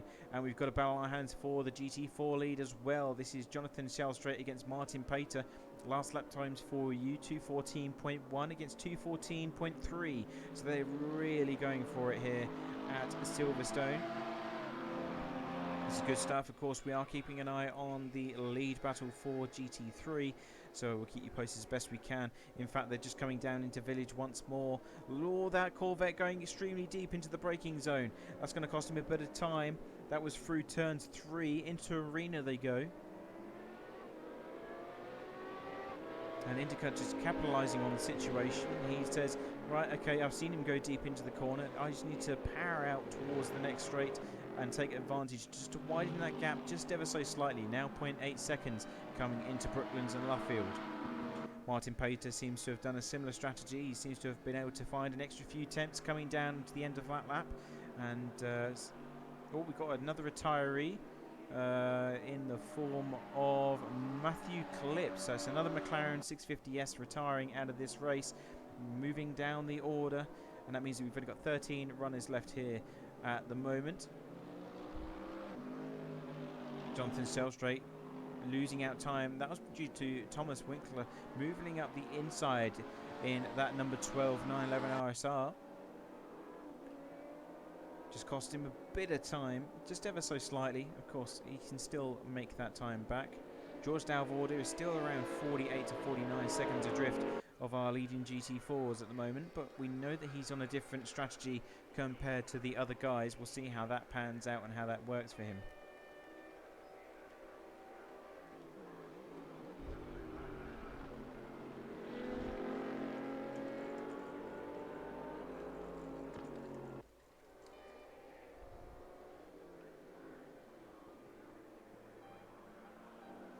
And another pit stop for George's Dalvorder there. So I'm not too sure what's happening with that GT4 car, but he's made 3 stops when all the others have only made 2. So not too sure why he keeps making these pit stops, but it's certainly not in line with the strategy that the other teams are performing here.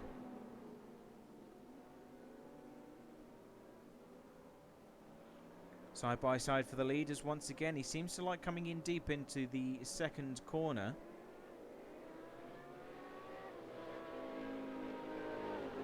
But it's just not able to hold the traction. George's Dalvorder, the GT4 Cayman, back out on track again. Now 100 seconds behind, so not too sure what's happening there.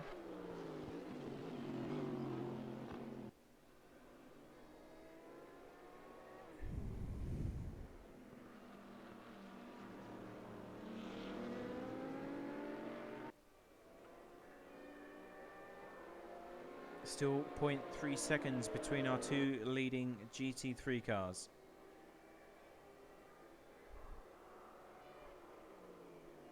Now these guys are really going tooth and nail, trying to push everything, finding every single millisecond out of these GT3 cars, because they are still extending their lead over the rest of the pack. We will have a fight between Luigi D'Apria and Turka Hakkinen very shortly if we're not too careful. He's trying to close up the gap as best he can.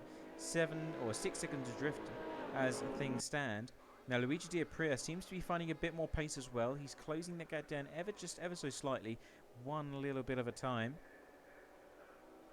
He's got 4.5 seconds to find, and then he will be in the fight for this. Now, of course, the two guys at the front are battling for position as they go too wide even now. The 69 has the outside line coming into the braking zone of the last chicane. Vale belongs to the Audi. He holds the inside line and the racing strip, and able to just hold on for dear life. This is great stuff here for the lead in class. And of course, we've got this great battle for GT4 as well taking place. Martin Pater and Jonathan Shellstrite in their Porsche Caymans going wheel to wheel. 0.3 seconds separating them. But the battle for GT3 is a bit closer. The Corvette's going to look down the inside. He's going to go deep into the corner. Here comes the switchback from the Audi. We've seen it so many times. Once again, gets the position back. And he will fend off that position and hold on to first place.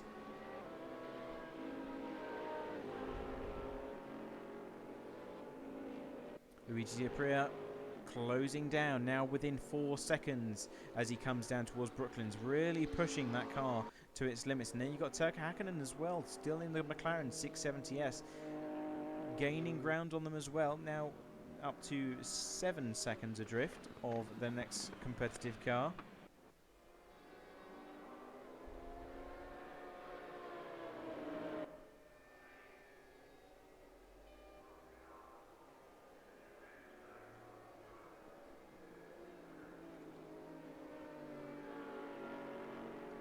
Another stop for the number 4 Falcon car coming into the pit lane for one final stop. 33 minutes remaining here at the 90 minutes of Silverstone.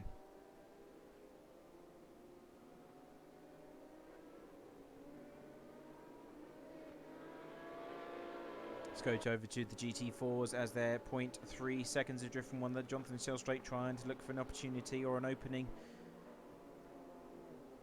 Seems to be a bit more confident under the braking zone through the first sector, at least anyway, as he closes up by at least 1/10 of a second and powers down towards Brooklands.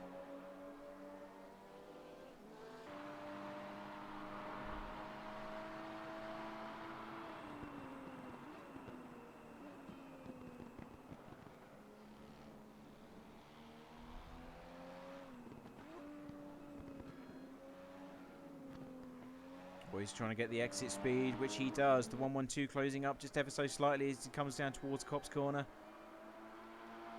Martin Pater using all of the track available as well. 0.3 seconds still not able to get any closer on the first run down. Of course, the Caymans and the GT4s, not so much aerodynamics on these cars, so they're not going to punch such a huge hole in the air for the competition to take advantage of.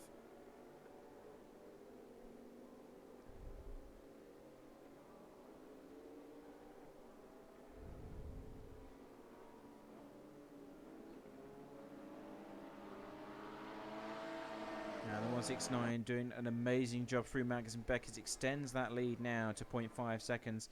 Filippo Canal coming back out of the pit lane in his number 4 Falcon car. And in P9 at the moment.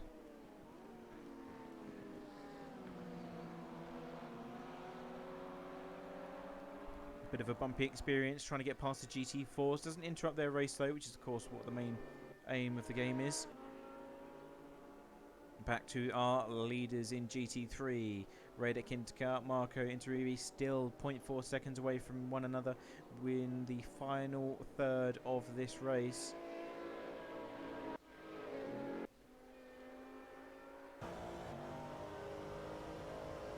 On the front splitter camera of the Callaway C7.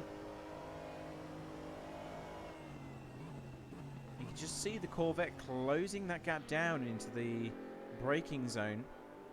The speed on that Corvette is extraordinary in comparison to the Audi R8, but the Audi R8 in the corners just seems to be more planted, more concentrated, obviously being able to put the power down very easily compared to that C7. So Michael's got his work cut out here. What he needs to do is make sure that he's really smooth through the apex, through the corners, and only then would he be able to put his foot down and make a move for the lead on one of these straights. Oh, very close indeed on the braking zone into turn 3 there. Came through farm like a hurricane, top speed. And as you can see, the rear end is starting to twitch there on that C7. So he's got to take it easy if he's going to stay within striking distance. Turk Hakkinen's closing the gap down to our third place man, Luigi Aprilia. Is only 4 seconds ahead now. He seemed to have lost a bit of pace. He's actually dropping back from our two leaders in class. 6.5 seconds separating himself and the two that we've got in front of us right now. But Turk Hakkinen in the McLaren 650S only 4 seconds behind. So he is taking advantage of the situation and closing that gap down.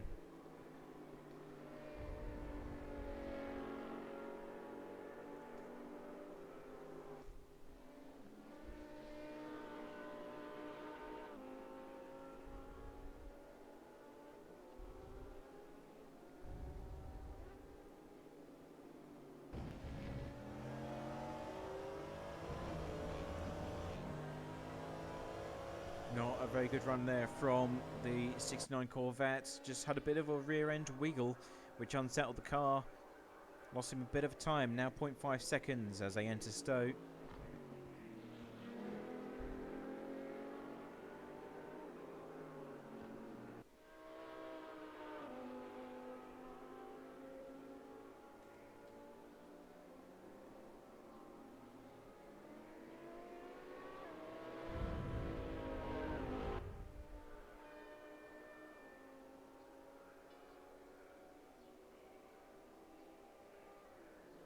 Coming across the timing lines now. 0.3 seconds.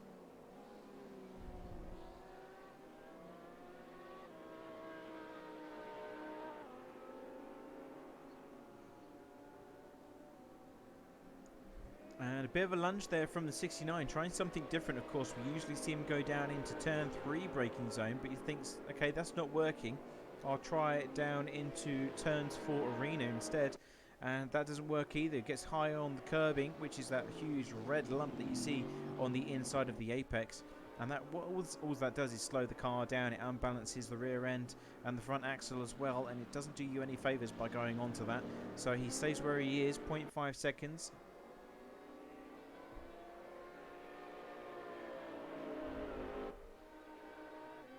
Out for GT4 has widened ever so slightly, 2 seconds between our two leaders here. George Dalvorder is closing the gap just ever so slightly with his strange pit stop strategy, now 94 seconds behind.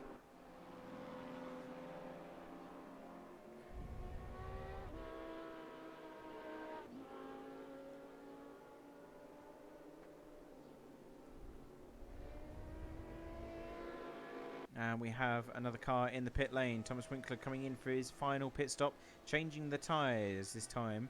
So I'm expecting a one stop in terms of tyres here for this particular race. Whether they take them on the first or the second pit stop is the only real question. So it looks like most of the guys have decided that they want to take it on the first. Here comes the GT4s into the pit lane. Martin Pater leading. 1.5 seconds, and you have Jonathan Shellstraight behind. Coming into their pit box accordingly.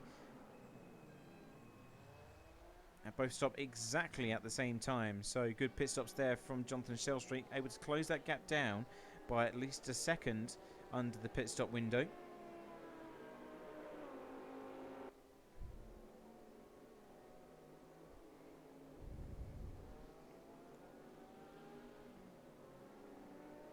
Question is, are they going to be taking tyres? Yeah, okay, so Martin Pater's up on the jacks. Not so much for Jonathan Shellstraight. He's still on the ground at the moment. So is he going to try and triple these tyres, perhaps? Because there's no movement going on in the pit lane as far as changing tyres is concerned. don't know if that's actually airborne or not. It looks like it may be actually in the air. Can't actually tell from this angle.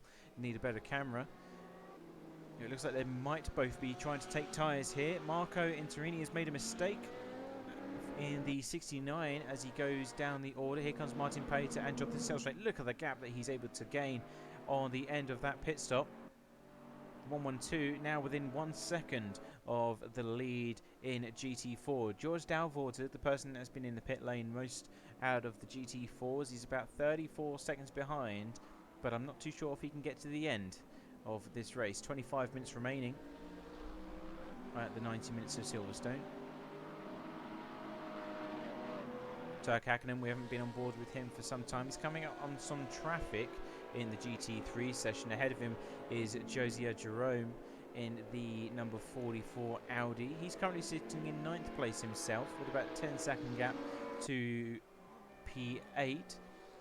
Turk Hakkinen, though, still holding on to that 4th place position, setting good lap times as always, and about 2.5 seconds adrift of the 3rd place man, which is Luigi Aprilia.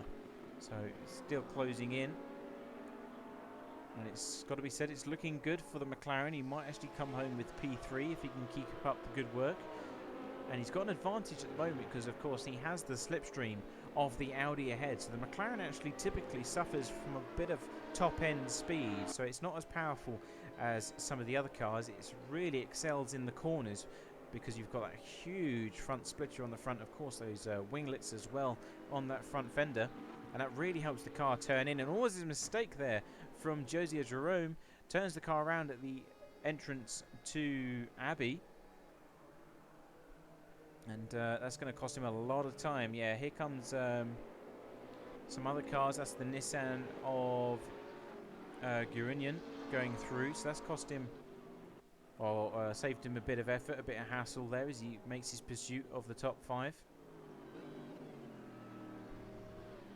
And the GT4 battle is still raging on as well. 0.8 seconds between the two of them. Martin Pater still holding on in the 169. Strange thing is that he actually qualified last in class, which just goes to show that the race pace and qualifying pace are completely two different things. So he's really done a lot of work to make sure that that car is comfortable in the race, as opposed to just going for a one-lap hero moment in qualifying. As we said, Jonathan Selstrate, though, really good in Sector 1 here at Silverstone. Really able to push the limits of those brakes in that Porsche Cayman.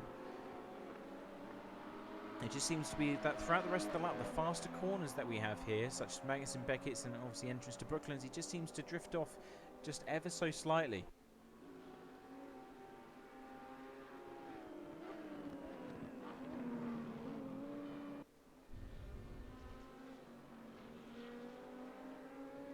Now, what can Martin Pater do to hold on to this position? He's done everything he needs to do thus far, but he knows that Jonathan Selstrate is there. Obviously, he stayed attached to him throughout the race. Whatever he does, he seems to be able to regain the ground that he loses in traffic and just always be within a position of strength and striking distance. So it's going to be all about who can hang on for the longest. 22 minutes still remaining in this session. And it's not going to be easy for Martin Pater to bring this one home. 0.2 seconds as they come through down into Magnussen Beckett's now.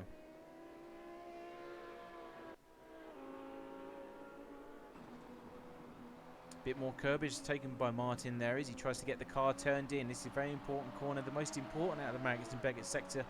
And you just want to get on the power as early as you can to get a good run down towards Stowe.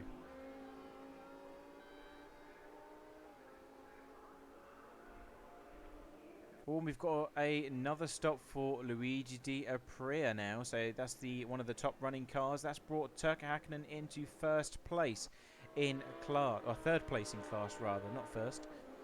So that's going to spice things up just ever so slightly. The other team's going to have to come into the pits. We haven't really been following them that much, but it looks like maybe the other teams will need to come into the pit lane for a little splash and dash. We've done several 90-minute races here before. Typically, you will need to do a two-stop strategy.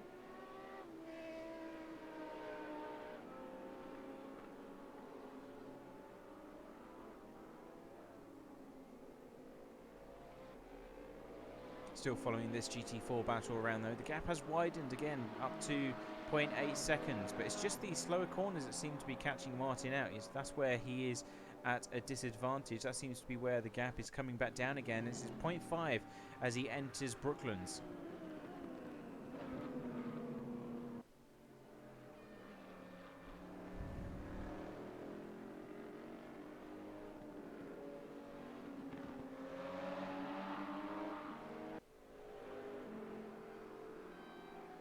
Now keep a close eye on the pit lane as best you can, because that's going to be where all the action unfolds, especially for our leaders here this afternoon in GT3. GT4s might need a splash and dash, but I wouldn't believe so, as they've just pitted recently. I reckon they'll have enough to go to the end now.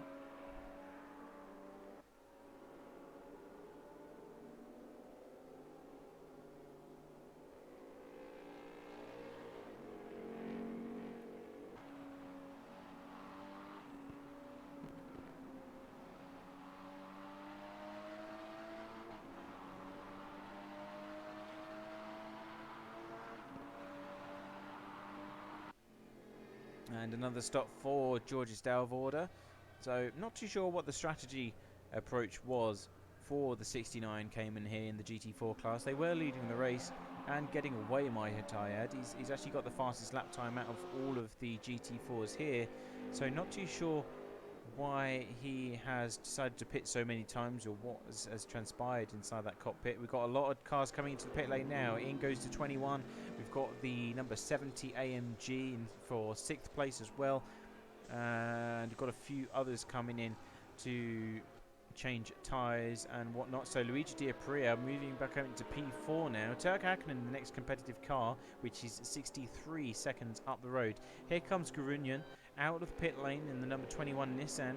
He's going to be eager to try and take back the top 5 positions where he qualified, and the next car in order to do that will be Filippo Canal in the number 4 Falcon. So the number 4 we've seen a lot this race, battling with positions and whatnot, and we've actually might have a lead change in GT4 coming up very shortly, as Jonathan Stelstrate closes that gap down to 0.2 seconds. He's going to try and get the slipstream from the GT3 Porsche and move down the inside into Brooklands. They're too wide for the lead in GT4.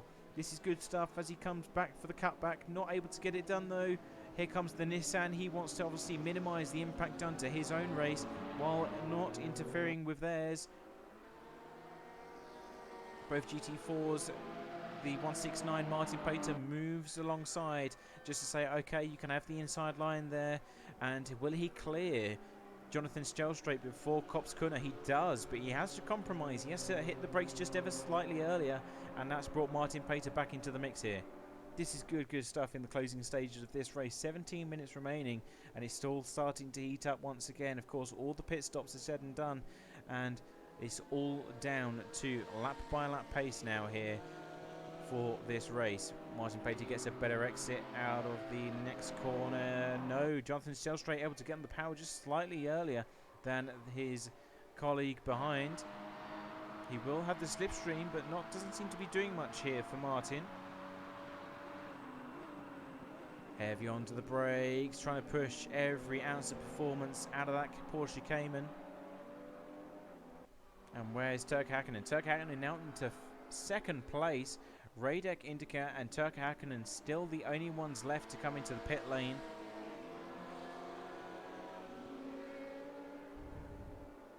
It's got to be said, what kind of race would we have had if Daniel Vidamari and the KTM Expo had not retired? Both were top leading cars in this event, but unfortunately they retired for one reason or another. I think Daniel couldn't refuel the car, maybe not a button assigned correctly or similar. And here comes your race leader, ladies and gents, into the pit lane. The Audi is coming in for some tyres, or not tyres, just fuel. And Turk Hakkinen will most likely follow as well. No, he's not. He's going for +1 extra lap here with 16 minutes remaining. So for the first time, the McLaren will lead this race in GT3 with a 53-second advantage over the next car, which is Marco Intolini. I'm not too sure where the camera's going with him. Not too sure what's happened. There he is. He's in Magnussen-Beckett's, but the camera wants to follow him from the other side of the circuit. That's a bit strange, but we'll move on.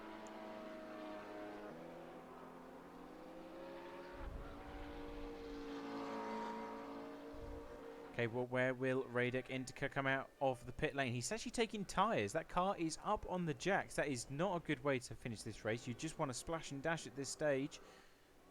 But he's going to lose the lead of this race. Here comes Marco in the Corvette, the number 69. And that Audi is still up on its jacks. There he goes, powering away off into the distance. But he's going to lose that position. Here he comes, 69 down into the first corner. And the Audi's just got off the pit limiter now. Here he comes out of the pit lane. What a close finish there that was.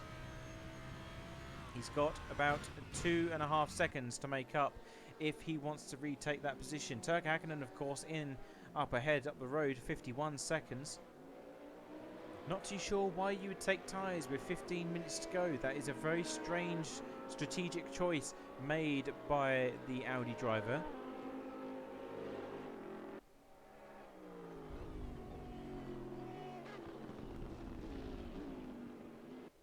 Of course, that's the difference that will make or break a race here this afternoon.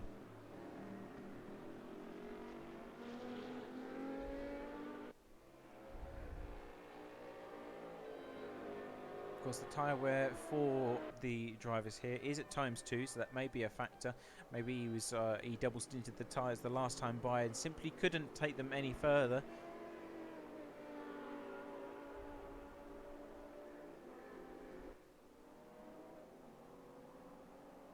We just don't know, unfortunately.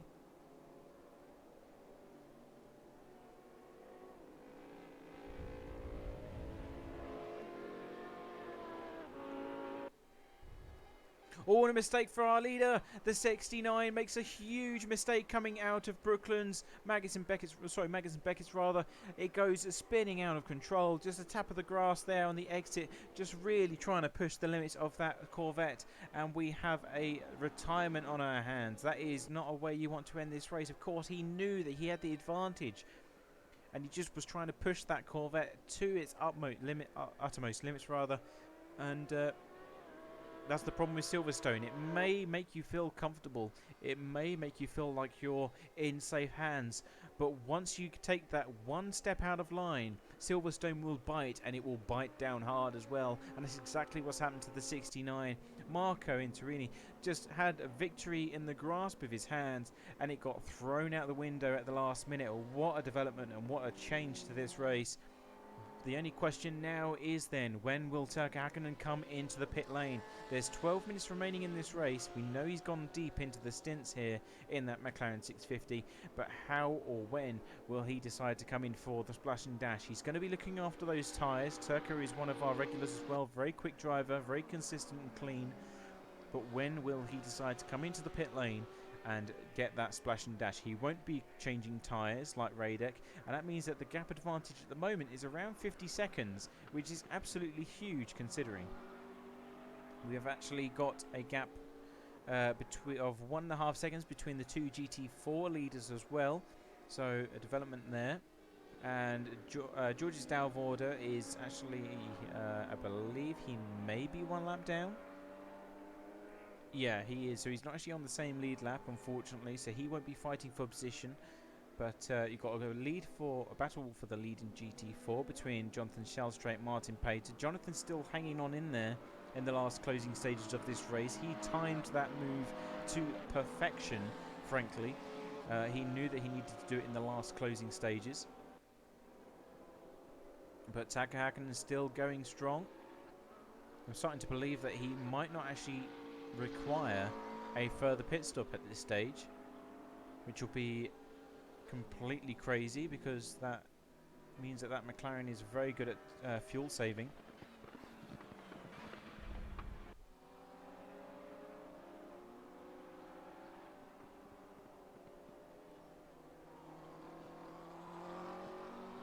Gorgeous sounding 650S there.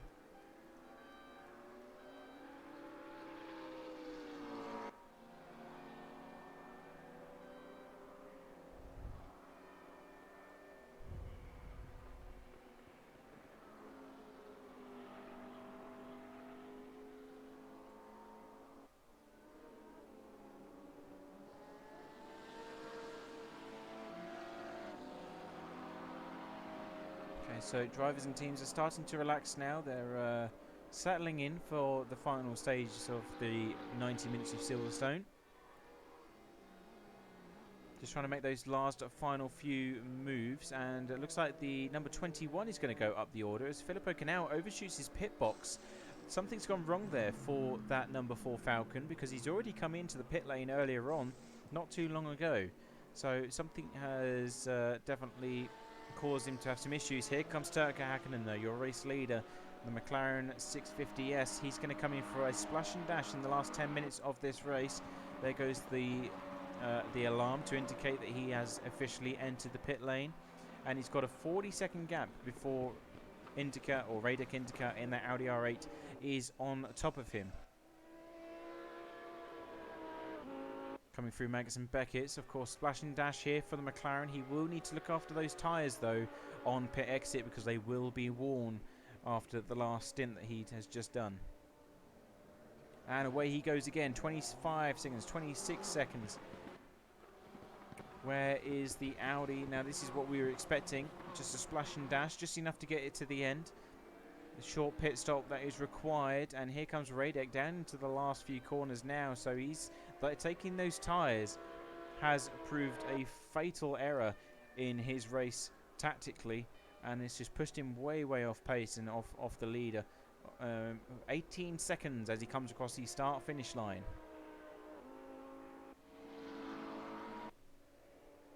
Going back down into P3, still occupied by Luigi Di Apria. Good race from him, good strong performance with 8 minutes remaining.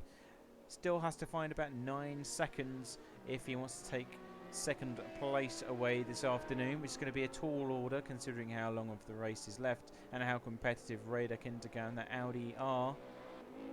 Now, obviously, Filippo Canal, we just saw him enter the pit lane, which was unscheduled, so something's definitely gone wrong. Maybe a miscalculation on fuel there made by the Porsche driver.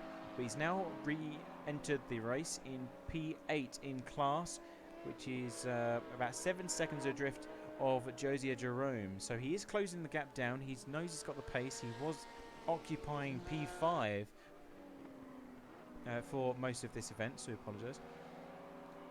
But he's going to have to find just that extra bit of pace if he's going to be able to make that work in this time scale.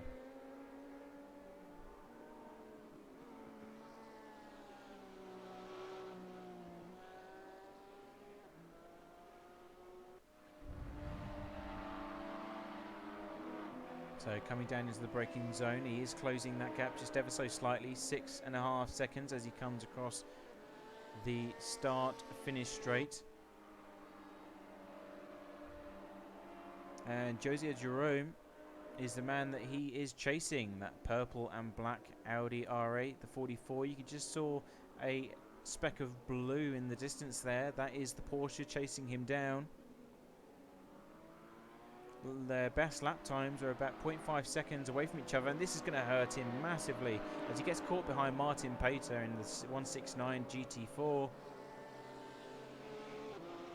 And that's cost him about a second worth in time as the gap comes down to less than 5 seconds now as he enters Brooklands and Luffield. Here comes the number 4. He's maybe going to get a better experience of traffic as he comes down through the next set of corners. He may be able to clear Martin Pater before they reach Copse Corner, but it looks like he may be too far back, come to think of it.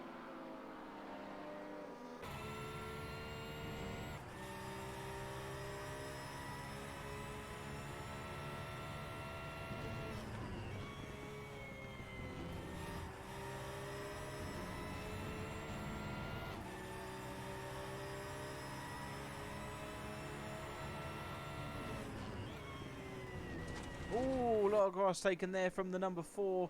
Just able to hang on to that Porsche. That would have been a very messy incident if he decided to lose the rear end. Round the outside he goes, using the extra downforce and aerodynamics from that GT3 car. Sensible thing to do when multi-class racing. Of course, if you've got the better car, take the more awkward line. You've got the ability or the capability to do so. Just saves a lot of hassle. Now the gap to the leader has actually come down ever so slightly. Of course, Turk Hakkinen on very worn old tyres in that McLaren 650S. He's now only got an advantage of 13 seconds as he exits Stowe corner. Radic IndyCar is on fresh rubber right now, and of course a light fuel load, so he's going to be pushing that Audi to the max in the final closing stages of this race.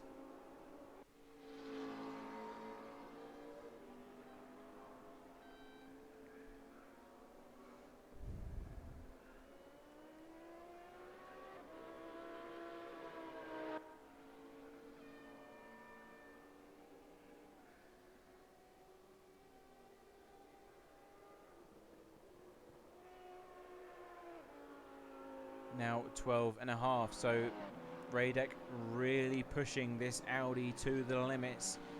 Coming through turns 3, you see the rear end swerving as he tries to get the car turned in good time. Best lap times are actually around 0.8 seconds adrift from one another, and that was actually his personal best for the race, 2 minutes 0.8. So new fastest lap for Radek IndyCar, this time by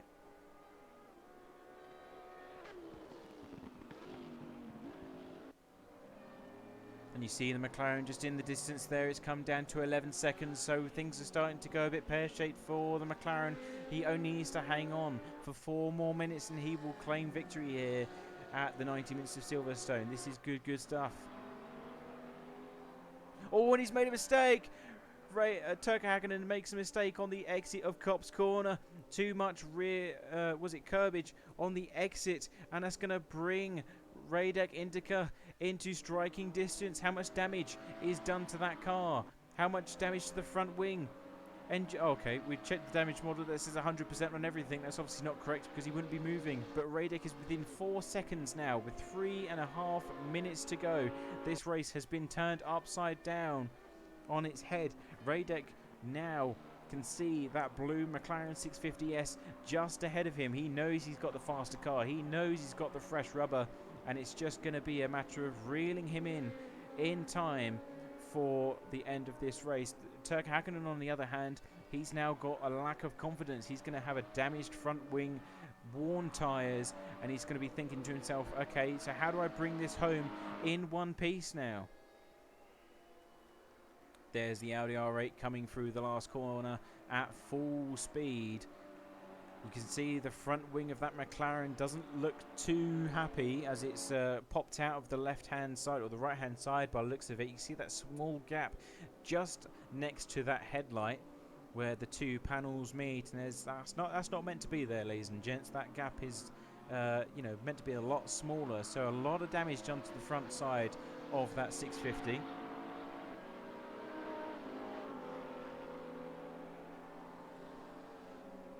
Turk Hakkinen looked like he had this in the bag, but of course those worn tyres, the McLaren is one of those cars that is very finely tuned, very well balanced. It's one of the stronger cars here in the corners, but if you do decide to double stint those tyres, it's one of those cars that will snap if you do not look after it. If you're not perfectly smooth with your inputs, then it's so easy to unsettle the rear of that car. And of course, when he's just using all the curbage on the outside line there, it's just been a bit too much for the car and he couldn't catch it in time. You can see through Copse Corner he's taking it very easy through the apex. There's the Audi now within 1.5 seconds as they come down through Maggotts and Beckett's. Here comes Radek IndyCar knocking off time at every single apex. Bit of tap of the throttle to get the car turned in nicely. Now just 1.1 seconds separating them. He will have a slight slipstream at this stage.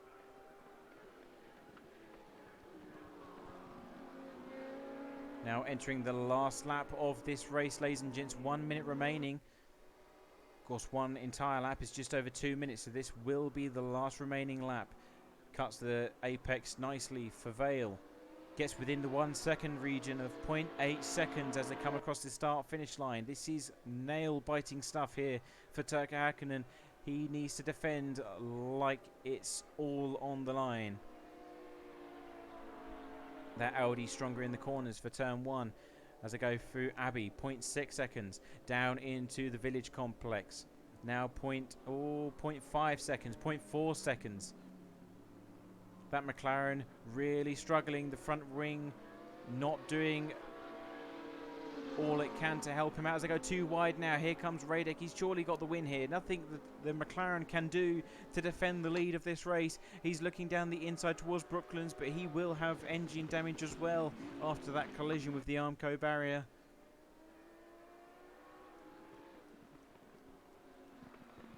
And surely there's nothing that he can do to respond. What can he actually physically do to reclaim the lead of this race? He's had an outstanding performance, good strategic mind here from Turkka Hakkinen, but it all's just fallen apart in the last minute of this race, and the race time is officially counted down to 0, so we are on the last lap of this race, ladies and gents. 0.4 seconds as they approach Maggots and Beckett's.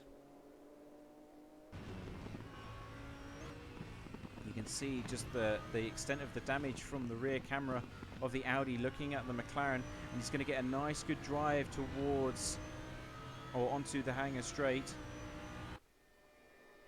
and that is surely going to be game over for this battle. Although of course if Radek Entiker makes a single mistake here, it could swing back into the favour of the 55. Planted as always though. He's had a hard, tough day, Radek Entiker, in that Audi R8. He's had battles with the Corvettes, both of them, the 77 and the 69. He's gone wheel to wheel with some of the Nissans, and now the McLaren as he takes the win here at the 90 minutes of Silverstone. And what a performance that was, ladies and gents. That number 3 Audi has been ragged, has been driven to hell and back. And what a performance from Turkka Hakkinen as well. Really strong performance. It could have been a different story. The 69 Corvette took the lead, but then made a mistake, as did this McLaren as well. But what a performance from all involved. This is what you call racing, ladies and gents, on Raceroom Racing Experience. One of the sims on the market that has such a large variety of different cars. The 77 is just coming over as the start finish line in P3. That is Luigi Diapria, and you could not make this stuff up. This has been a great event. GT4s is taken home by Jonathan Shellstrite. What a good performance from him. He made the move when it mattered, and that is how you do it. And then Martin Page, of course, leading the race for most of the event, but it was just that move down into Max and Beckett's, that is crucial move that needed to be made by his competitor, and he was able to seize that position away from him. The 112 then taking P1 in class, and then Martin Pater in the 169 in second place. George Dalvorda still continued in the 69, came in to seize third place. Strong performance from him as well. In P4, it was Gurunian who took fourth place in class, the only remaining Nissan GTR. And then Mark Koenig in the Mercedes AMG. We haven't actually paid much attention to him during the race, but he actually came home in P5, so a good, strong finishing position there. Those are the official results for you. Quite a high casualty rate, even the number 4 Falcon retiring near the latter stages. Unfortunately, a lot of the cars that we see on the DNF list were actually very strong and very competitive, so it is unfortunate to see. But well done to all of the winners there. Radek Entiker just claiming victory on the last remaining lap. That's how you want to do it, ladies and gents. And that is it from us here in the commentary box as well. I hope you have enjoyed the race. I certainly have. It's been one of those races where quality was certainly with us. It's been wheel-to-wheel action from start to finish, and the pit stop strategies were a deciding factor, or a decisive factor as well. Don't forget to like and subscribe, please, to our YouTube channel, and of course for future events, and visit us on our website at checkerflagendurance.com as well. As always, thank you for tuning in, and we will see you on the next one. Take care. That's it from me in the commentary box, and good night.